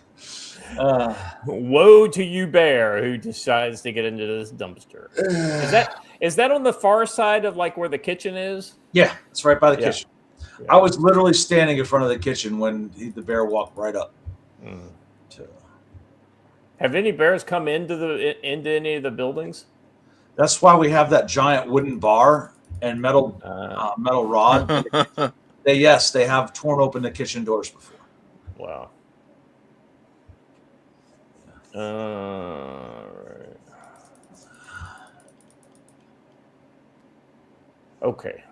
All right. Let's move on, shall we? Hunch still has a $2 one that relates directly to that last story.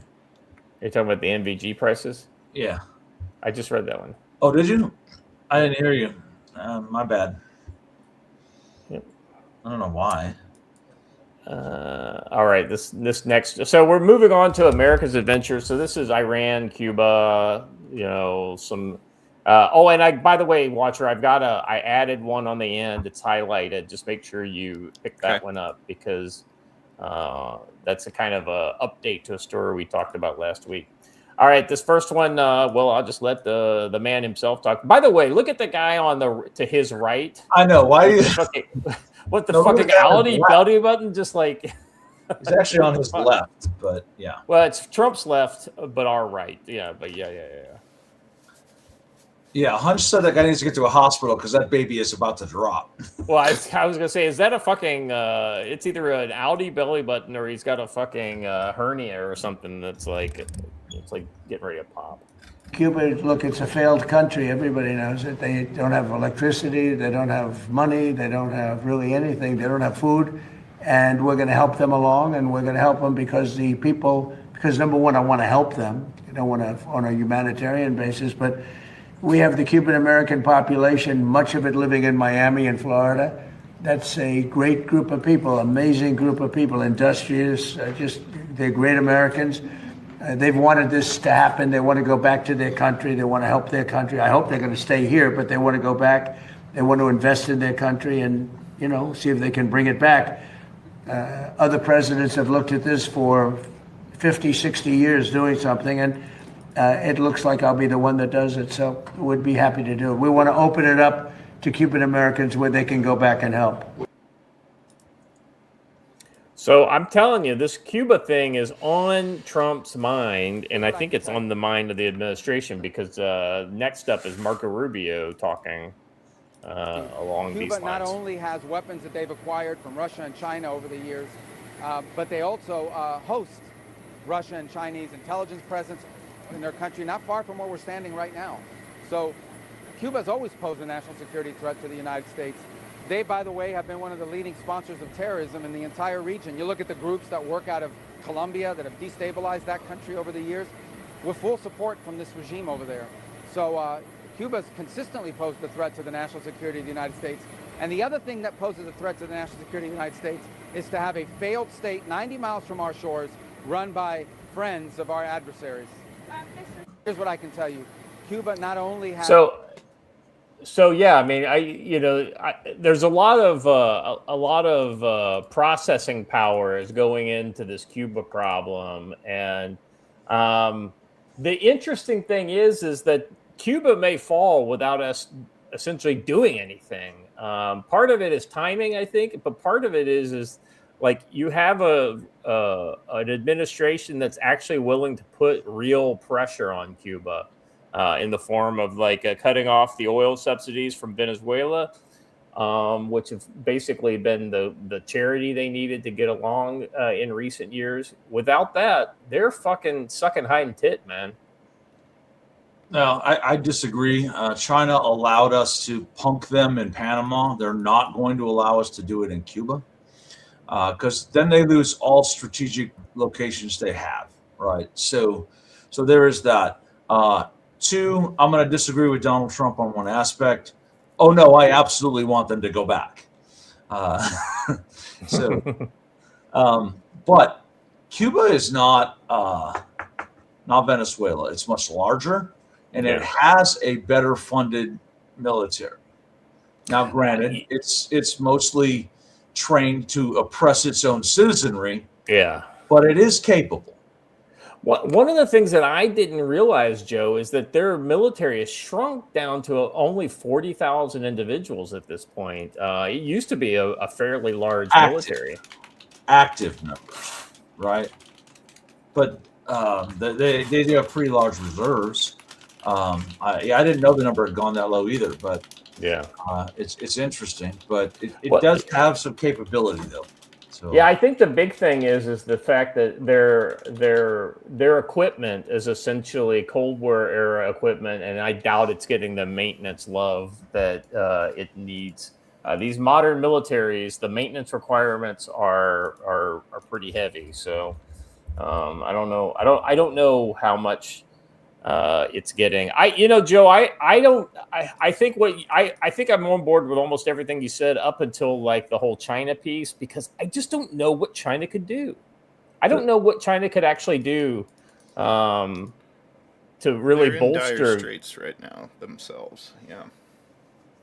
Okay. I mean, I'm just saying, just from a logistics standpoint, like it's at the because they don't have access to the Panama Canal anymore, they can't ship directly through the Pacific to them. Yeah, it's a way tougher reach, and this may be one of those tyranny of distance problems for China versus.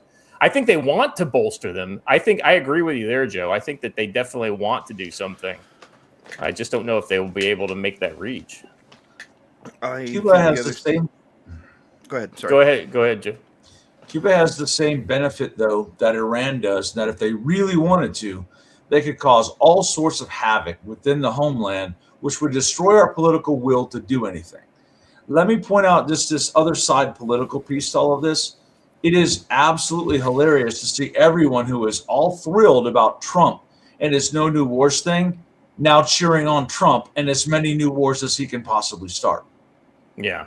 That's the one thing that I'm not okay with. I would not be okay with a military adventure in Cuba. Humanitarian aid, things like that, sure, but the military's got no piece of that. I don't know. I haven't seen anybody calling for that though. I think everybody's watching it collapse on its own and just basically making plans for what happens after. I don't know, man. We'll see. Somebody's gonna want us to go in there, and a lot of those people will have last names that are ethnically Cuban. So, there's going to be a lot of Republicans in South Florida that are screaming for action against the Cuban regime. But, well, I think the number one of them is our next video clip. So, well, I think you're right. Let's go ahead. Anyone is shocked to know that the United States and the president in particular is very disappointed at NATO right now and what it has meant. Understand that I've been a strong supporter of NATO my entire career. I've defended it. I believe it's important. I believe it's important. But the number one thing I used to tell people was the reason why NATO is good for America, because that's the question. Anytime you join anything, number one answer has to be, why is this good for America? The reason why NATO is good for America, I know why NATO is good for Europe, but why is NATO good for America? Because it gives us bases in the region that allow us to project power during a contingency in the Middle East or somewhere else. So when that is the key rationale for why you're in NATO, and then you have countries like Spain denying us the use of these bases, well, then why are you in NATO? That's a very fair question. Now, in fairness, other countries in NATO have been very helpful. But we need to discuss that. That needs to be addressed, and that's what I hope to address and to set the table for the leaders' meeting, which will be happening in Turkey, I think next month, if I'm not mistaken. I don't like the fact that he said Turkey, but I guess he's the Secretary of State, so he's got to do that shit or whatever. I'm not a fan. If there were one nation, if there were a single nation that I most don't give a shit about personally respecting their preferences, that's a member of NATO, that would be it. Why don't we call Germany Deutschland? Yep, we don't care. We shouldn't because care we for don't care. them. Well, why do we call the Netherlands Holland? I mean, we call it whatever the fuck we want to call it because it's a better name. That's why. All right. Yeah. Why don't we call Japan Nippon? I thought they didn't like that. No, they do. That's the name of their country. That's what they call it. Yeah. Huh. They just happy to not to get called late for dinner. Is that when it comes to countries like that? Makes sense. All right. So as you guys know, let's move on to the next one here. We're talking now. We're moved on to Iran. So I guess that Trump announced that I guess they thought they were close to a deal. The president of Pakistan was flying into Iran, evidently to finalize a written memorandum that would start, I guess, a month in order to do formal negotiations and all this kind of stuff. Because so far we've been meeting through Pakistan, which is, clearly not going awesome because Pakistan keeps inserting all their own shit in there. Let's see what this next one. All right. Reporter says, can they keep their highly enriched uranium? Let's listen to what Donald Trump and the hernia next to his ear has to say. Can they keep their highly enriched uranium? No, we get the highly enriched. We will get it. We don't need it. We don't want it. We'll probably destroy it after we get it, but we're not going to let them have it. Can they keep their highly... I mean, that's pretty, he's not equivocating there, right? So if he can't get to that in a deal, then he's going to have to go back to the fucking sword. It's, if the negotiations don't work, you got to go back to fucking, and what he's implying is that we will go in and get it. I have become convinced that he doesn't think that negotiations are going to work either, but that he is playing this for the international audience so that no one gets to argue that he didn't try. He likes people. He wants people to like him, and I think he feels like he's got to. I think kind of what you just said, that he's got to come out like a good guy. He's got to pretend he gave him plenty of chances. Joe's, what's your kind of take on this whole deal? I think pressure campaigns are great, but the problem that we have is that Cuba's not really going to respond to it. They haven't for many, many decades, and they're so entrenched. They're going to make you do something. That's where the risk comes in, and I think that we need to step away from that. And look, man, Cuba's existence as it is does literally nothing to us. Oh, I'm sorry. I'm sorry. I was answering somebody else's question in text about Iran. Well, here's the thing about Iran. Same thing, right? Iran's existence right now is a bad thing for the global. The Iranian regime, its existence is a bad thing for everyone. We need to make them fall, but I don't know that American boots would do it. American boots would probably actually increase resistance and increase support. So we have to find a way to make them fall without involving an actual ground assault. And right now, I don't know how we do that. The Kurds have proven to be unreliable. They were a big hope, and I was kind of thinking that Kurds might be the way to go, but they've actually not done anything for us. Iran continues to strike whatever they want, and we continue to not do much about it. So I don't know the answer, dude.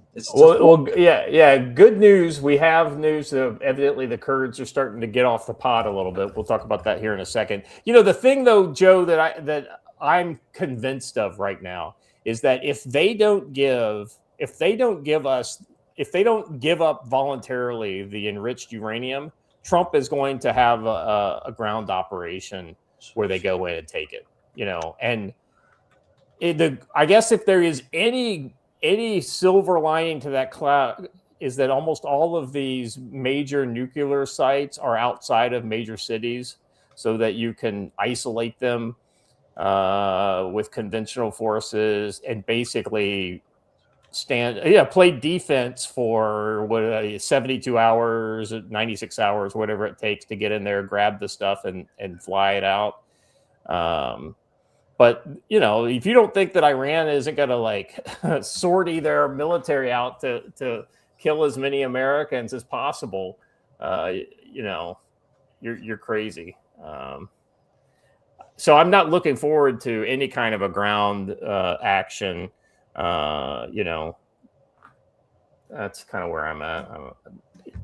But that's the sticky wicket. That's the problem when you get involved in conflicts like this, is that you don't always get to do it the way you want. All right, let's move on to the next one here. I like this one, Joe. I think you'll appreciate this one as well.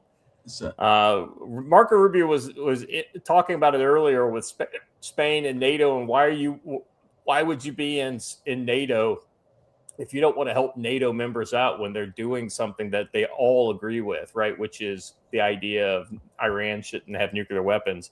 Go ahead and play this next one, this next clip, Watcher. Everybody was enthusiastic about it, Germany, everybody, and Spain didn't do it.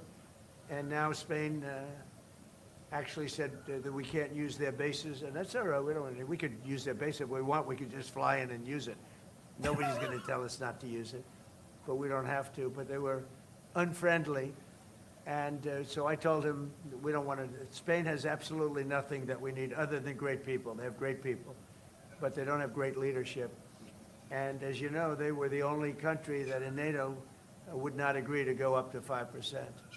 I don't think they would have agreed to go up to anything.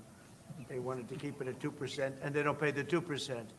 So we're going to cut off all trade with Spain. We don't want anything to do with Spain. Cutting off all trade with Spain. Think about it, Germany, everybody. And Spain didn't do it. And now Spain. All right, it's replaying, Watcher. I love how like every little thing he says just sets them off, right? And I know he likes it too, right? He's like, they just twist. But the absolute truth is that the minute that Iran produces enough enriched uranium, miniaturizes it to a usable tool, something will explode somewhere in the world. So you cannot ever allow them to get to that actual capability. Yeah, the sad thing is you know, Joe, guys like us have been saying for a long time since Iran threw their weight behind the Shia militias in Iran, right? In Iraq, right? Guys like us have been saying you can't let them get a nuclear weapon, and ultimately, when you say that, that means ultimately at some point you're going to have to go in, like on the ground, which none of us want to do, but we realize that you can't say one thing without doing the other, right? And I just hope that they have the wisdom to do it in a way that preserves as many U.S. lives as possible. You know, I don't know how you do that. I mean, you know, I'm not that smart. I can't figure that kind of shit out. Yeah, I would. If we had the answers, they'd be paying us big dollars on a consulting contract, right? That's exactly right. There's a reason why we have a sparsely watched YouTube channel on in the morning. I would call it sparsely. I'd call it underwatched. How about that? Underwatched. That's right. That's we've got the best regulars on YouTube. That being said, we need more. We need more. Jim, knowing our luck, Jim Satala there. He's in the chat. By the way, if you haven't gone and subscribed and watched Jim Tells You, you should do that. Jim's going to have a bigger audience than us before you know it. All right, sorry. Let's move on to this next one here. It's a little Saudi Arabia action. So, I don't know what there is to this, but, it seems plausible to me. Two senior regional diplomats told the Basha report that the Kingdom of Saudi Arabia asked Trump administration to postpone any major military action against Iran until after the conclusion of Hajj season. The Hajj 2026 is expected to begin around May 24th and continue through May 29th, pending official moon sighting announcements in Saudi Arabia. The pilgrimage is expected to draw more than 1.5 million pilgrims from around the world, with Saudi authorities already preparing for one of the largest annual religious gatherings globally. I can understand why Saudi Arabia would request that. I just don't know that. I don't know. That may or may not be a thing. Yeah, I'm not even sure. When I saw this, my first thought was, why does the KSA get some sort of a veto authority over what we're doing? And I will remind the kingdom that they're part of the reason why we're where we are today. They are the most powerful player in the region, Israel notwithstanding. Saudi Arabia has some capability of its own, but they refuse to use it. So we should not give them a veto authority over their use of our power. Yeah, it's like, how many bombs have you guys dropped in support of our operations against? And they'll say, but look at all the blood we've shed and spilled in Yemen, again, to no avail, absolutely no avail. But also for their own purposes, right? Well, it's also because they refuse to strike the actual supplier. They could kill Iranians if they wanted to and end the conflict in Yemen, sink a bunch of Iranian boats coming across, but they won't, and that's the problem. Yeah, I mean, it's just it's kind of whack.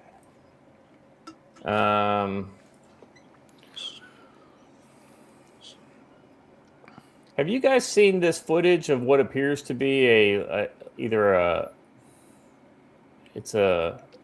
what is it? An Iranian sub? Oh, hey. Hey, look who it is. Look who shows up. We guys talking the Hajj, man. Gotta show up. What do you think, Jim? KSA, you think it's likely that they told us to chill during the Hajj? Well, it's a big money maker, and they need the money. So, yeah, they don't like it when people mess with the Hajj, and it becomes one of these things that could be used as a soft mechanism for trying to manipulate foreign entities. But I have a feeling Trump has a different schedule, so we'll see what happens. But yeah, it's a big moneymaker, and and the kingdom is responsible for maintaining Mecca and Medina and making sure that it's available to the Ummah. So yeah, they'll do everything they can to keep a stable Hajj season as the believers travel to Saudi for their annual pilgrimage. I just want to be clear, though. We can theoretically do it without them in their airspace and bases, correct? Yeah, we can. I think we could probably use some of their extra support aircraft these days, but that's just because we're getting stretched. Yeah. So, but they've got some pretty extensive infrastructure that we can use potentially. So. Yeah, I'm saying it would be detrimental. It's to the point where I'm questioning whether it would be effective to be able to do it if they say, well, then we're going to shut down our airspace. Well, it's a double-edged sword because it's a recognition that the Iranians can do some serious damage to them if they want. So it's we're just in a trap in the Middle East at this point. So we're going to have to take some action. It's kind of what I'm seeing. Jim, how you been doing? Good. Good. Life's good, man. Anything interesting to you out there in the world? Yeah, the Bears trying to eat Joe is a good thing. Yeah, I think it keeps Joe on his toes. He needs, he doesn't have these urban youths threatening him like when he lived in Detroit. So now he's got let's call it the bear invaders are now testing his mettle. Oh, he's got optionality now, which is good. That's right. That's optionality. So, and these are tasty options, right? So. Bear barbecue inbound. No, I'll tell you, bear is braise your bear. Braise your bear. Oh, I was just gonna have a bunch of sausage made because bear sausage is amazing. So. Oh no, thigh meat. Okay, braised German-style sauerbraten made with bear thigh. You roll, cut it off the bone. Trim it tight. Use some pork fat and tie it and braise it as sauerbraten. Someone is volunteering to cook, I hear. Oh shit, that's right. Okay, have Yogi bone one of the thigh, the hind, bone it and then tie it, but make sure he trims the myelin, and I'll make sauerbraten out of it when I come over. Well, Yogi's planning on cutting it up today, so we'll see what happens. How big is it?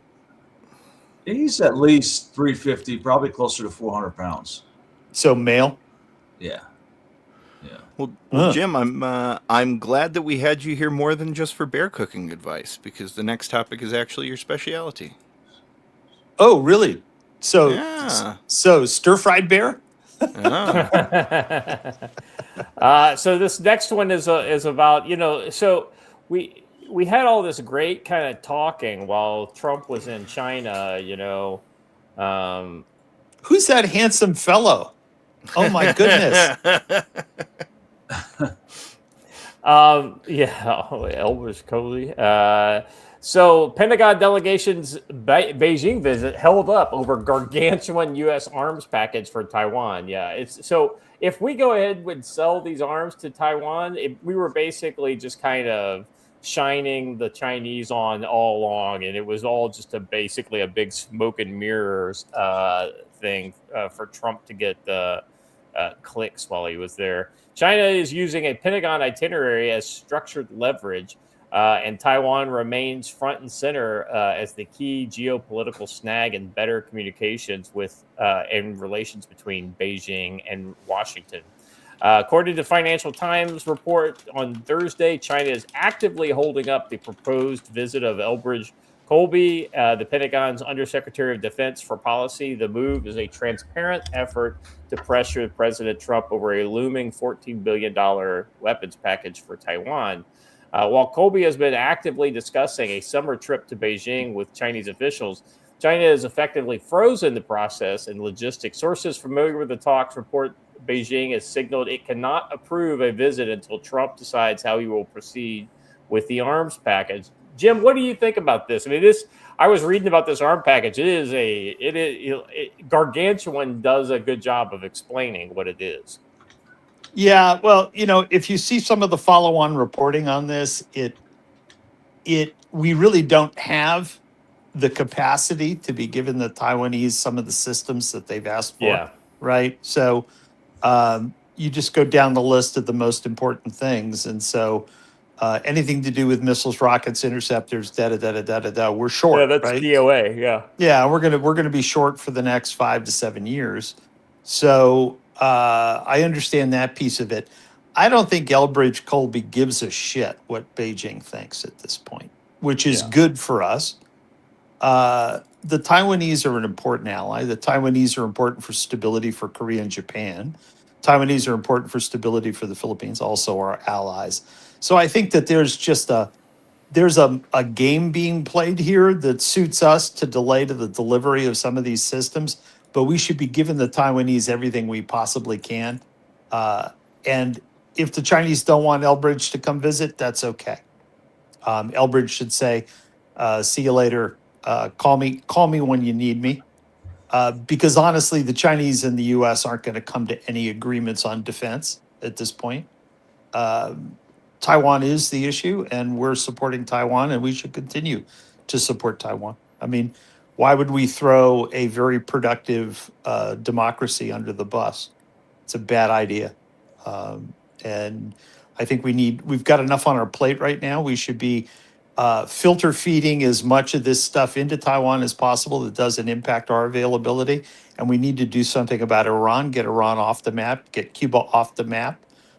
These are hanging chads going into November. We don't need them. So I don't think Elbridge gives a shit at this point about going to Beijing. Yeah, I think most of the stuff we're looking at selling is, drones and some, tanks and, like kind of heavy metal kind of stuff versus munitions. Everybody's missing the forest through the trees on Taiwan. Taiwan is a partner to scale global manufacturing for everything. Yeah. They have the technical capacity to scale global production in the United States, Europe, anywhere we need it. They're the right partner because they've done it in a vacuum. They've innovated the way to build things their way, and we need to relearn how to build things in volume. Yeah, I think that'd be if I was Elbridge, I'd be sitting with the Taiwanese saying, help us open 4 or 5 factories in North America for X, Y, and Z, and we're glad to back channel you as much of this stuff as you can. The second thing on Taiwan that's really got my panties in a knot is the fact that the KMT and some of the old school Han Chinese parties are back channeling shit to Beijing, and there's still this threat of bleed. So there's an intelligence risk in Taiwan that the Taiwanese need to get control of. There've been a bunch of arrests over the last year, but putting frontline equipment there that requires disclosure of capabilities, I think would be a mistake. Which is, I'm sad to say that, but I think it does have risks associated with it. Yeah, I think we've seen a lot of kind of connections between Anduril specifically and Taiwan, with Taiwan potentially investing in some of their factories here in the U.S. I wouldn't. It'd be great. Lucky is a smart guy. And I think that his ability to break with tradition and pursue things that are sensible, I think that's a perfect example of it. But the USG needs to get on board and incent. So this is one of the problems with trying to get Asians to come here and do work here is they go, well, what's in it for me? Well, there's all this risk, right? And that's right up my alley these days. But when you go to a Taiwanese conglomerate, family controlled, or a Korean conglomerate, family controlled, and you say, hey, come put billions of dollars in the United States, they kind of look at it and go, well, how am I going to protect myself for this long-term commitment that you're asking me to make?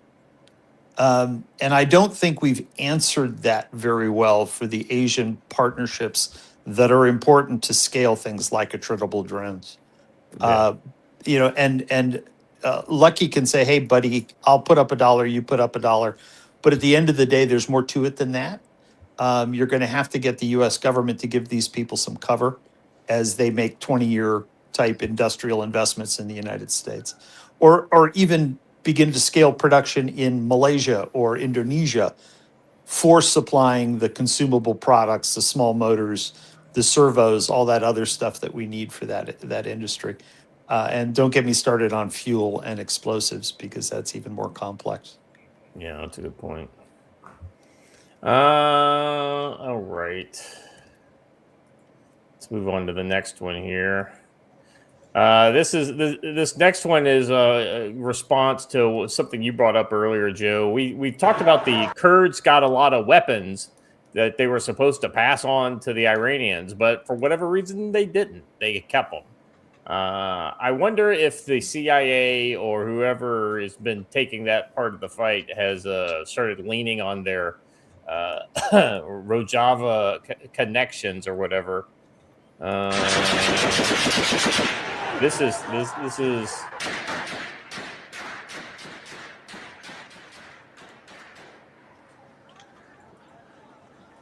so you're playing the one after the Kurdish story. Oh. Okay, here's the Kurdish story. I don't have the right links then. Hold on. Yeah.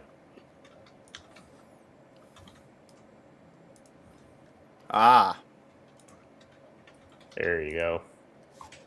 Kurdish sources report regime deployments in Kermanshah. Kurdish sources report that Iranian regime forces are deploying military convoys, heavy weapons, and troops to streets of Kermanshah amidst growing fears of internal collapse. Kermanshah is a major Kurdish city in western Iran near the Iraqi border, a region with a long history of anti-regime unrest and deep resentment. Now, so there were reports of fighting going on in multiple cities in Iran, mostly in the northwest, which is the Kurdish region. So I would be interested to see if maybe the Kurds had got off the pot and might be a little more actively preparing their campaign of insurgency inside Iran. But the time will tell. Joe, I mean, this actually seems like what I would expect. The Kurds just needed to get the check just needed to clear before they get off the pot. Calling them occupying forces on their own territory is a nice twist. But this actually shows that the Kurds aren't as powerful and strong as they claim to be, because they allowed the Iranians to do this, right? Right.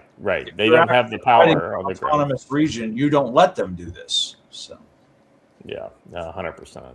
I wouldn't be surprised if we didn't see, like I said, some kind of increase in insurgency action. The Kurds are very good at that. Maybe there's some training going on in the background that we don't know about, but only time will tell. Jim, what's your kind of take on eventual Kurdish action in the Kurdish region of Iran? Well, when you see the AH-6s running down that highway, that'll be the point where it gets serious. Yeah, there's no middle ground here. I wish there was. We're clearly unprepared. We don't have an alternative government aligned. I mean, this is a ball drop for the U.S. and the U.K. and the Israelis. There should have been a government in waiting, ready to deploy. So sad observation of our intelligence capacity. But as good as Reza Pahlavi is, his team was not interested in deploying into to become the shadow government inside of a war zone. But you got to have some people with chutzpah. I mean, we did better in northern Afghanistan than we have here, which you'd think that after 40 some years of planning, we would have a contingency for this. Clearly we didn't. It's pretty embarrassing if you think about it. And it's not a reflection on the president. It's a reflection on Washington, D.C. We had a long bet on status quo with the enemy that was IRGC and the mullahs. So. Can I give an alternate theory of mind? You can make anything up you want, son. I'm just kidding. We didn't have a plan to overthrow them because we had a plan to sustain them as long as we could, to keep them as the boogeyman that we were going to use to be able to justify any international policy efforts that we needed to make. There was no effort to overthrow them because there were efforts made to invite them into our government and supplant them into various different levels. Like this was recorded all throughout the Biden administration. That's why there was no plan to do it, because we've been utterly subverted and the intelligence department was working with the Iranians. That's creepy, huh? Yeah, it's as good an explanation as any. I wish somebody would do a postmortem on this. I wish all the senators that are off on holiday would be in D.C. having this conversation right now, but they're out having their little deep state tantrum. So I have a legitimate question. Can he not do because they're doing that? Can Trump not do the what's it called when they're in recess? Can he not make recess appointments? No, because they haven't recessed. So one thing Thune has done is he never recesses. He sends them home, but he never puts them in recess. So Thune is blocking, has been the whole time. So this is an inter-party war that's gone on in the Republican Party, and you have the old Cheney Pence wing. Who've just decided that they're going to fail. They're going to fail Trump if they can, and it's rather sad. Yeah, and don't get it twisted. No matter what Thune says that's positive to Donald Trump, he is at war with Donald Trump, and so is everybody on his side of the fence. And you see them pull the Reagan this, Reagan that. This isn't Reagan. Who is that clown from Boston, Republican, ended up in Utah? I don't know. Oh, Mittens! You're talking about Mittens. This is the Romney, Pence, Cheney crowd, which is, don't mess with our money and power machine. And you want to talk about who the guys behind the curtain are? It's those three, right? And they're the toxic deep state R's who hate this kind of new populist R that's in power. And Trump is a handful. He's a difficult guy to work with, but I think he's doing the right thing. And there are costs associated with taking action, and you're looking at them. So I'll tell you why we had a hard time with your thing about Mittens. While he was the governor of Massachusetts, he's from Michigan. That's why I was confused about who you were talking about. You said, you can, and that's the most carpetbagger of all carpetbaggers, right? Yeah. I mean, you can't make that shit up. You got an LDS guy from Michigan who goes to Boston, becomes the governor, and you can only tell he's from Michigan because he straps his damn dog to the top of the station wagon, right? Well, let's also clarify. You can only tell he's Mormon because he tells you. I know, exactly. He is one of those self-professing Christians that you cringe when they show up, because it's like, dude, I don't need you to lead with that every time, right? It's like, that's like a warning sign in my book. Somebody comes up and starts, puts the right hand up and starts proselytizing to me. It's like, dude, just relax. Well, all right? I will give you some personal inside baseball here, which is, I won't say how, but I know someone very, very closely who was in his exact ward for quite a while, and I have literally been in the same building as him on a weekly basis for a period. His ward members do not like him. Yeah, Like- that speaks loudly. Yeah. So that's what we're up against here. Is there's a schism, but there's a schism on both sides. The conservative centrist D's are being made extinct by the hard left people. So you have the parties now repositioning, but what I think the Senate, the centrist Senate guys got caught with their pants around their ankles. They had no idea that they'd be in this much trouble. They thought that they could weather this with no damage and hope that everybody would turn on Trump. What they don't understand is that the executives made the decision to do what he's doing. He doesn't care. At this point, Trump doesn't care. Trump's going to do what he thinks is right. And you're watching a strategy of, I'm just going to keep moving forward. You guys come along or don't. And they made their decision not to come along. So you're going to have a president making very hard executive decisions, surrounded by a team of who appear to be very competent people to me, because we've done a great job in Venezuela. We're doing a great job in Cuba. We're enmeshed in Iran. And the reason we're having trouble in Iran is because the operational layer of government has its panties in a knot. They are afraid of this on a personal risk level. It's a hard thing to do, but we're in it. We're going to have to finish it, and we have to finish it quickly. And our intelligence community was clearly unprepared for the actions of the leadership, right? So the president went and did some things. He had probably been told it was in hand by the intelligence people. It clearly wasn't in hand. If you don't have a government opportunity, you don't have a next step. I'm shocked, honestly. I'm amazed we're at this point. But then that goes back to the fact that we haven't cleaned out Langley and reset Langley, which is another big omission that's occurred in Washington, is they have not gone out and reorganized Langley.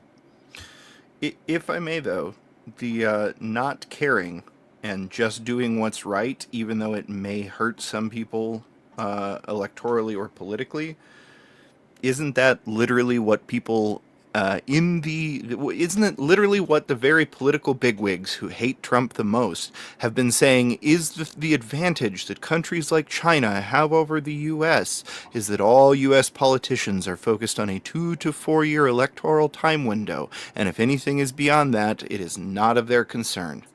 That's one of the benefits to having a guy who says, screw it, let's move forward, right? Damn the torpedoes. This is the people who wanted that the most are going to scream the hardest. Well, that's because they didn't really want it. But saying "damn the torpedoes" is also how you get hit by a torpedo. No, that's true. It's true. And it's very possible that Iran goes sideways on us. So, yeah, I'm with you, Joe. But that's what I'm seeing occur in Washington right now.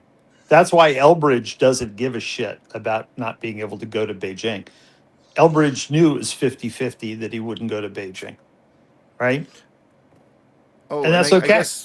I guess before we move on from China, since we're still talking about it, I should give this. Apparently that gargantuan deal has been paused, but the stated reason for the pause is that we need the stuff that we're producing right now, and that it'll go as soon as we have enough of what we need. So yeah, that'll be the missile systems. That'll be the some of the mostly munitions. Yeah, it's the consumables. You just can't do them, and there's no reason to send a launcher without the rockets, right? Yeah. So at this point, though, when we can at least get that, hey, we're pausing it out of China to be able to do negotiations for now. Yeah, but I don't see what we're negotiating with China at this point. We know where China stands. And China knows where Trump stands. This negotiation discussion, there's really nothing that can be negotiated until we clear up Iran and clear up Cuba. We got to get them cleared up. Can I give you my take on what he's trying to have done? And it seems pretty obvious. Go. I think he's just trying to get him to pay us for all that agricultural export that they promised to pay for last time and get the money in hand before he moves forward. Like it's I don't think it's going to happen, but I think it's a hope, right? No. Those shipments are over a 12-month, 18-month period. Yes, but if you remember, they promised to buy it last time and then didn't. Yeah, so there's a lesson there.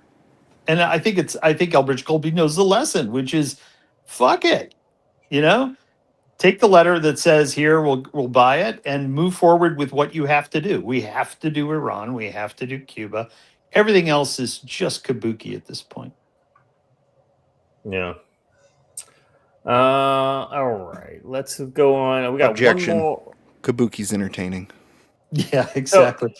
Kabuki's under the control of Potato now, though. So you're in charge of deploying the word kabuki. Well, just so you're aware, my intention on introducing this to our side of the West is that I want to retell the tale of hard pass in the grill in kabuki style. I think this is perfect. Sarugaku. Look it up. Sarugaku no. Yeah, exactly. So on this next one here so this is just a reminder, right, of who the Iranian regime is, right? So remember there was all the protests going on, and then all of a sudden the violence came out by the administration, and then that's when they cut the internet, and we didn't really get a lot of the violence. Well, a lot of that kind of footage has started coming out, and this is just a reminder of what the Iranian people were going through back in January. Lest we forget, right, and who these Iranians are. And, as we pointed out, that this is what authoritarian regimes always do when it looks like they're going to lose power. Always. Kill people in large numbers. Yeah, they will sacrifice their own people to no end. So that we can keep talking, I'll just make it quiet enough that we can talk over the gunshots, because that's basically what you're going to hear. So Joe, there's a technical question. Was that first string of automatic fire an RPK in a room or a Dishka in the street? Well, there's a joke in there somewhere. No, there is. Everybody wants an RPK in the dining room, but a Dishka in the streets. Okay. Does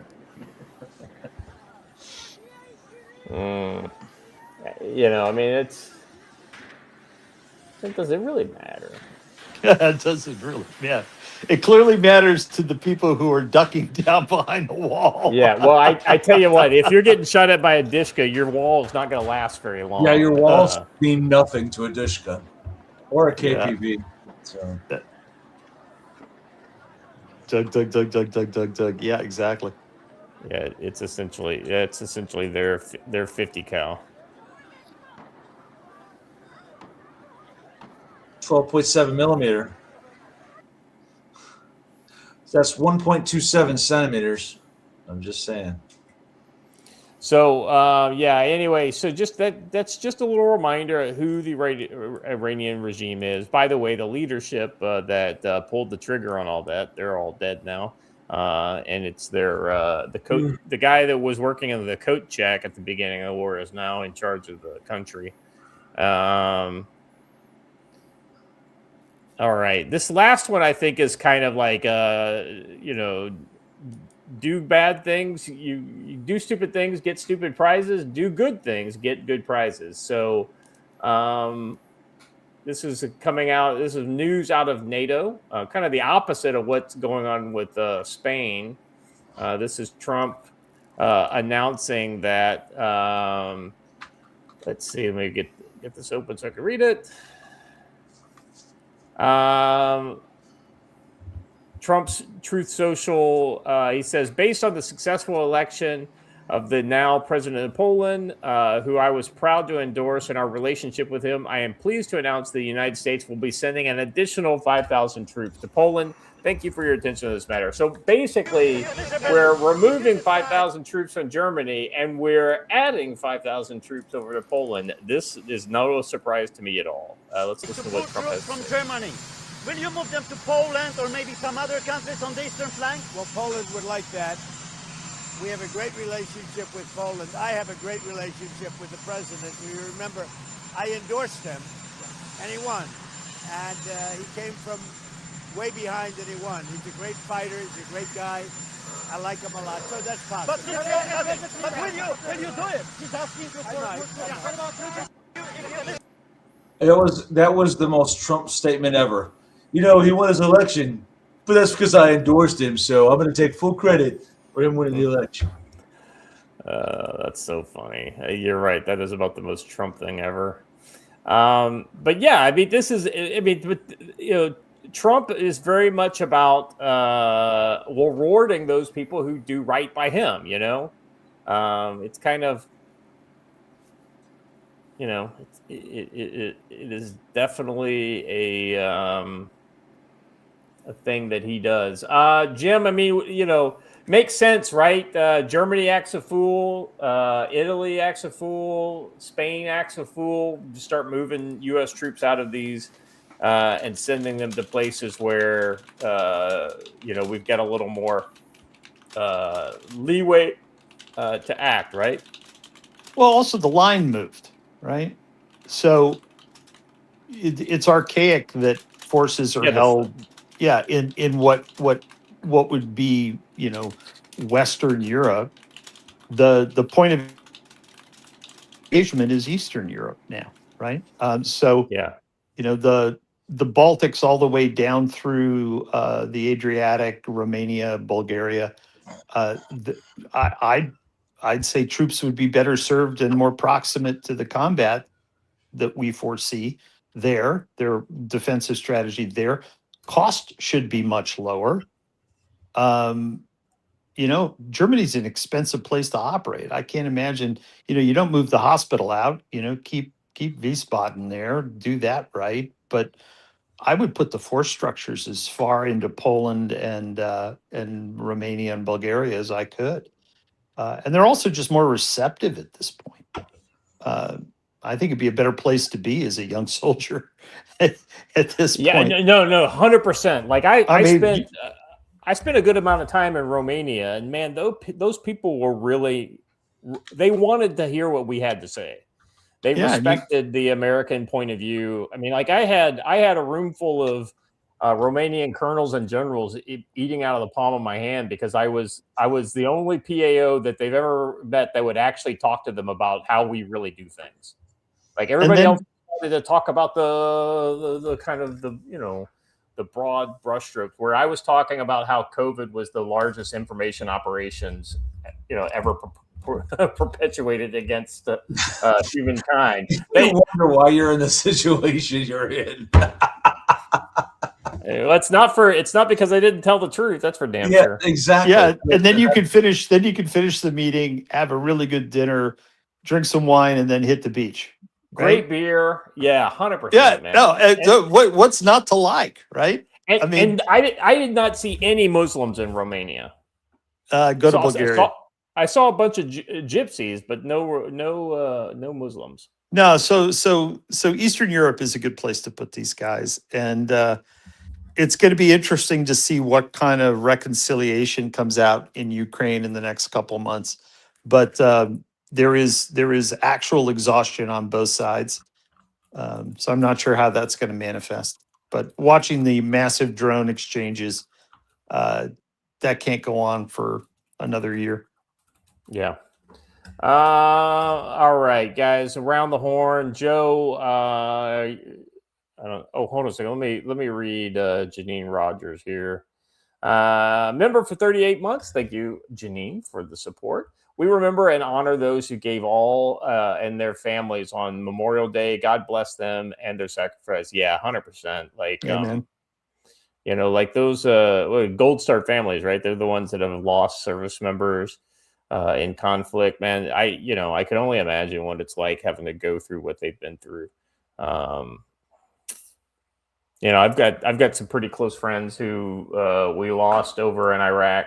And it's kind of tough, like these are all young guys who were, of all the guys that I knew that we lost over there, not one of them wasn't an amazing person.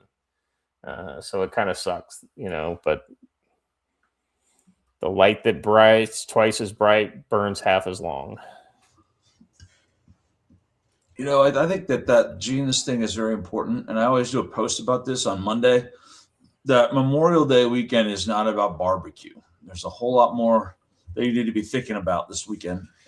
So, there's something that gets lost in that, Joe. I agree with you. It's about remembrance. Yep. Yeah. Joe, you want to going into the weekend? Any prognostications? We're going to do something stupid related to Cuba, and I don't know that'll be this weekend, but it'll be in the 14-day window. But as far as the weekend, it being Memorial Day and a holiday weekend, I would look for leftist agitation all over the U.S. And I would look for an Iranian Lego video, probably. Seriously, playing on American sensibilities and Memorial Day and honoring war dead, and they warn some more war dead. They wanted more war dead for us. Yeah. Jim, what's your take for the weekend going in near term? Enjoy Memorial Day weekend. Remember, and I think it's really cool that President Trump's putting a Christopher Columbus statue up in front of the White House in the ellipse. I think that's I think that's great. Yeah. Are they still doing that statue park or whatever in front of what's the park across the street from the White House? Oh, they still doing that? Lafayette. Park, they're supposed to be cleaning Lafayette up. I mean, it's been behind mesh fence for a long time. So my take on DC is I'm really tired of the lawsuits trying to stop all these projects. But when you look into the organization that's behind the lawsuits, it's Judge Boasberg's mother's nonprofit that is filing these suits. And this gives you an interesting insight to the toxic nature of the liberal families that believe they control DC. And the fact that they're looking backwards and saying how wonderful it was when none of the fountains worked and most of the parks were occupied by homeless people and could not be used by the citizenry. That's peak liberal DC in their minds, and they want to drag it back there. I think they're misguided. I think the president's correct on it. So for Memorial Day, I think people need to recognize the president's trying to make DC a nicer place. Evidently the liberals are happy though with the parks that he's cleaned up. It's like, oh wow, they've never been able to use them. They've been 20 years. 20 years they've been shitholes, and now all of a sudden you can use them.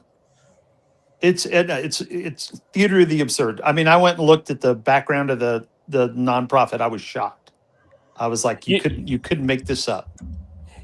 Say what they will about the ballroom that Trump's building. When he gets that thing built in the first Democratic administration, they're going to use that fucking thing weekly. Yeah, they'll use it for drag shows. Yeah, they'll use it for fundraising. They'll use it to beat the band. Yeah. All right, Watcher, look into your crystal ball for us. Why don't you? Sure. I would be on extra high guard on Memorial Day. That's my that's your take. That's my take, is that the leftists hate this nation and they hate those who served it, and they like to do things on days that affect people mimetically. And I think you should be aware of that and watch out for it. No, I think it's a good point. I think they're going to take advantage of that's the one where the irony would be kind of very poignant, right? We're gonna make more martyrs for their own Memorial Day. Yeah, to that end, I agree with the guys. I think there is a significant threat. And so to that end, my recommendation, hey, don't don't let a threat or a potential outcome force you to do something different. But if you go out in the public, understand your risks, understand, like, how do you get out of the place that you're at? Is it better to shelter nearby versus trying to exfil back to your vehicle? What is your arms? Are you armed? You should be, but that may not be an option where you're going. I don't know. It's always an option if you're not a total.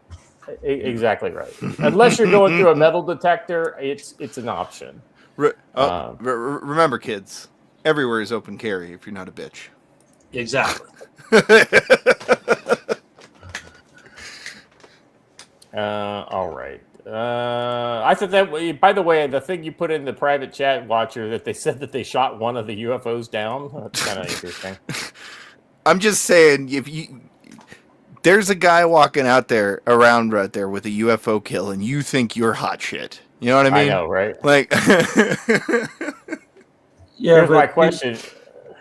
In response to that revelation, shooting down the Chinese balloon was technically shooting down a UFO. So facts. Yeah. I mean, just because we don't know exactly who launched it doesn't mean we don't know what it is. So I don't know if that even counts as a UFO, really. I mean, you can call it a UFO.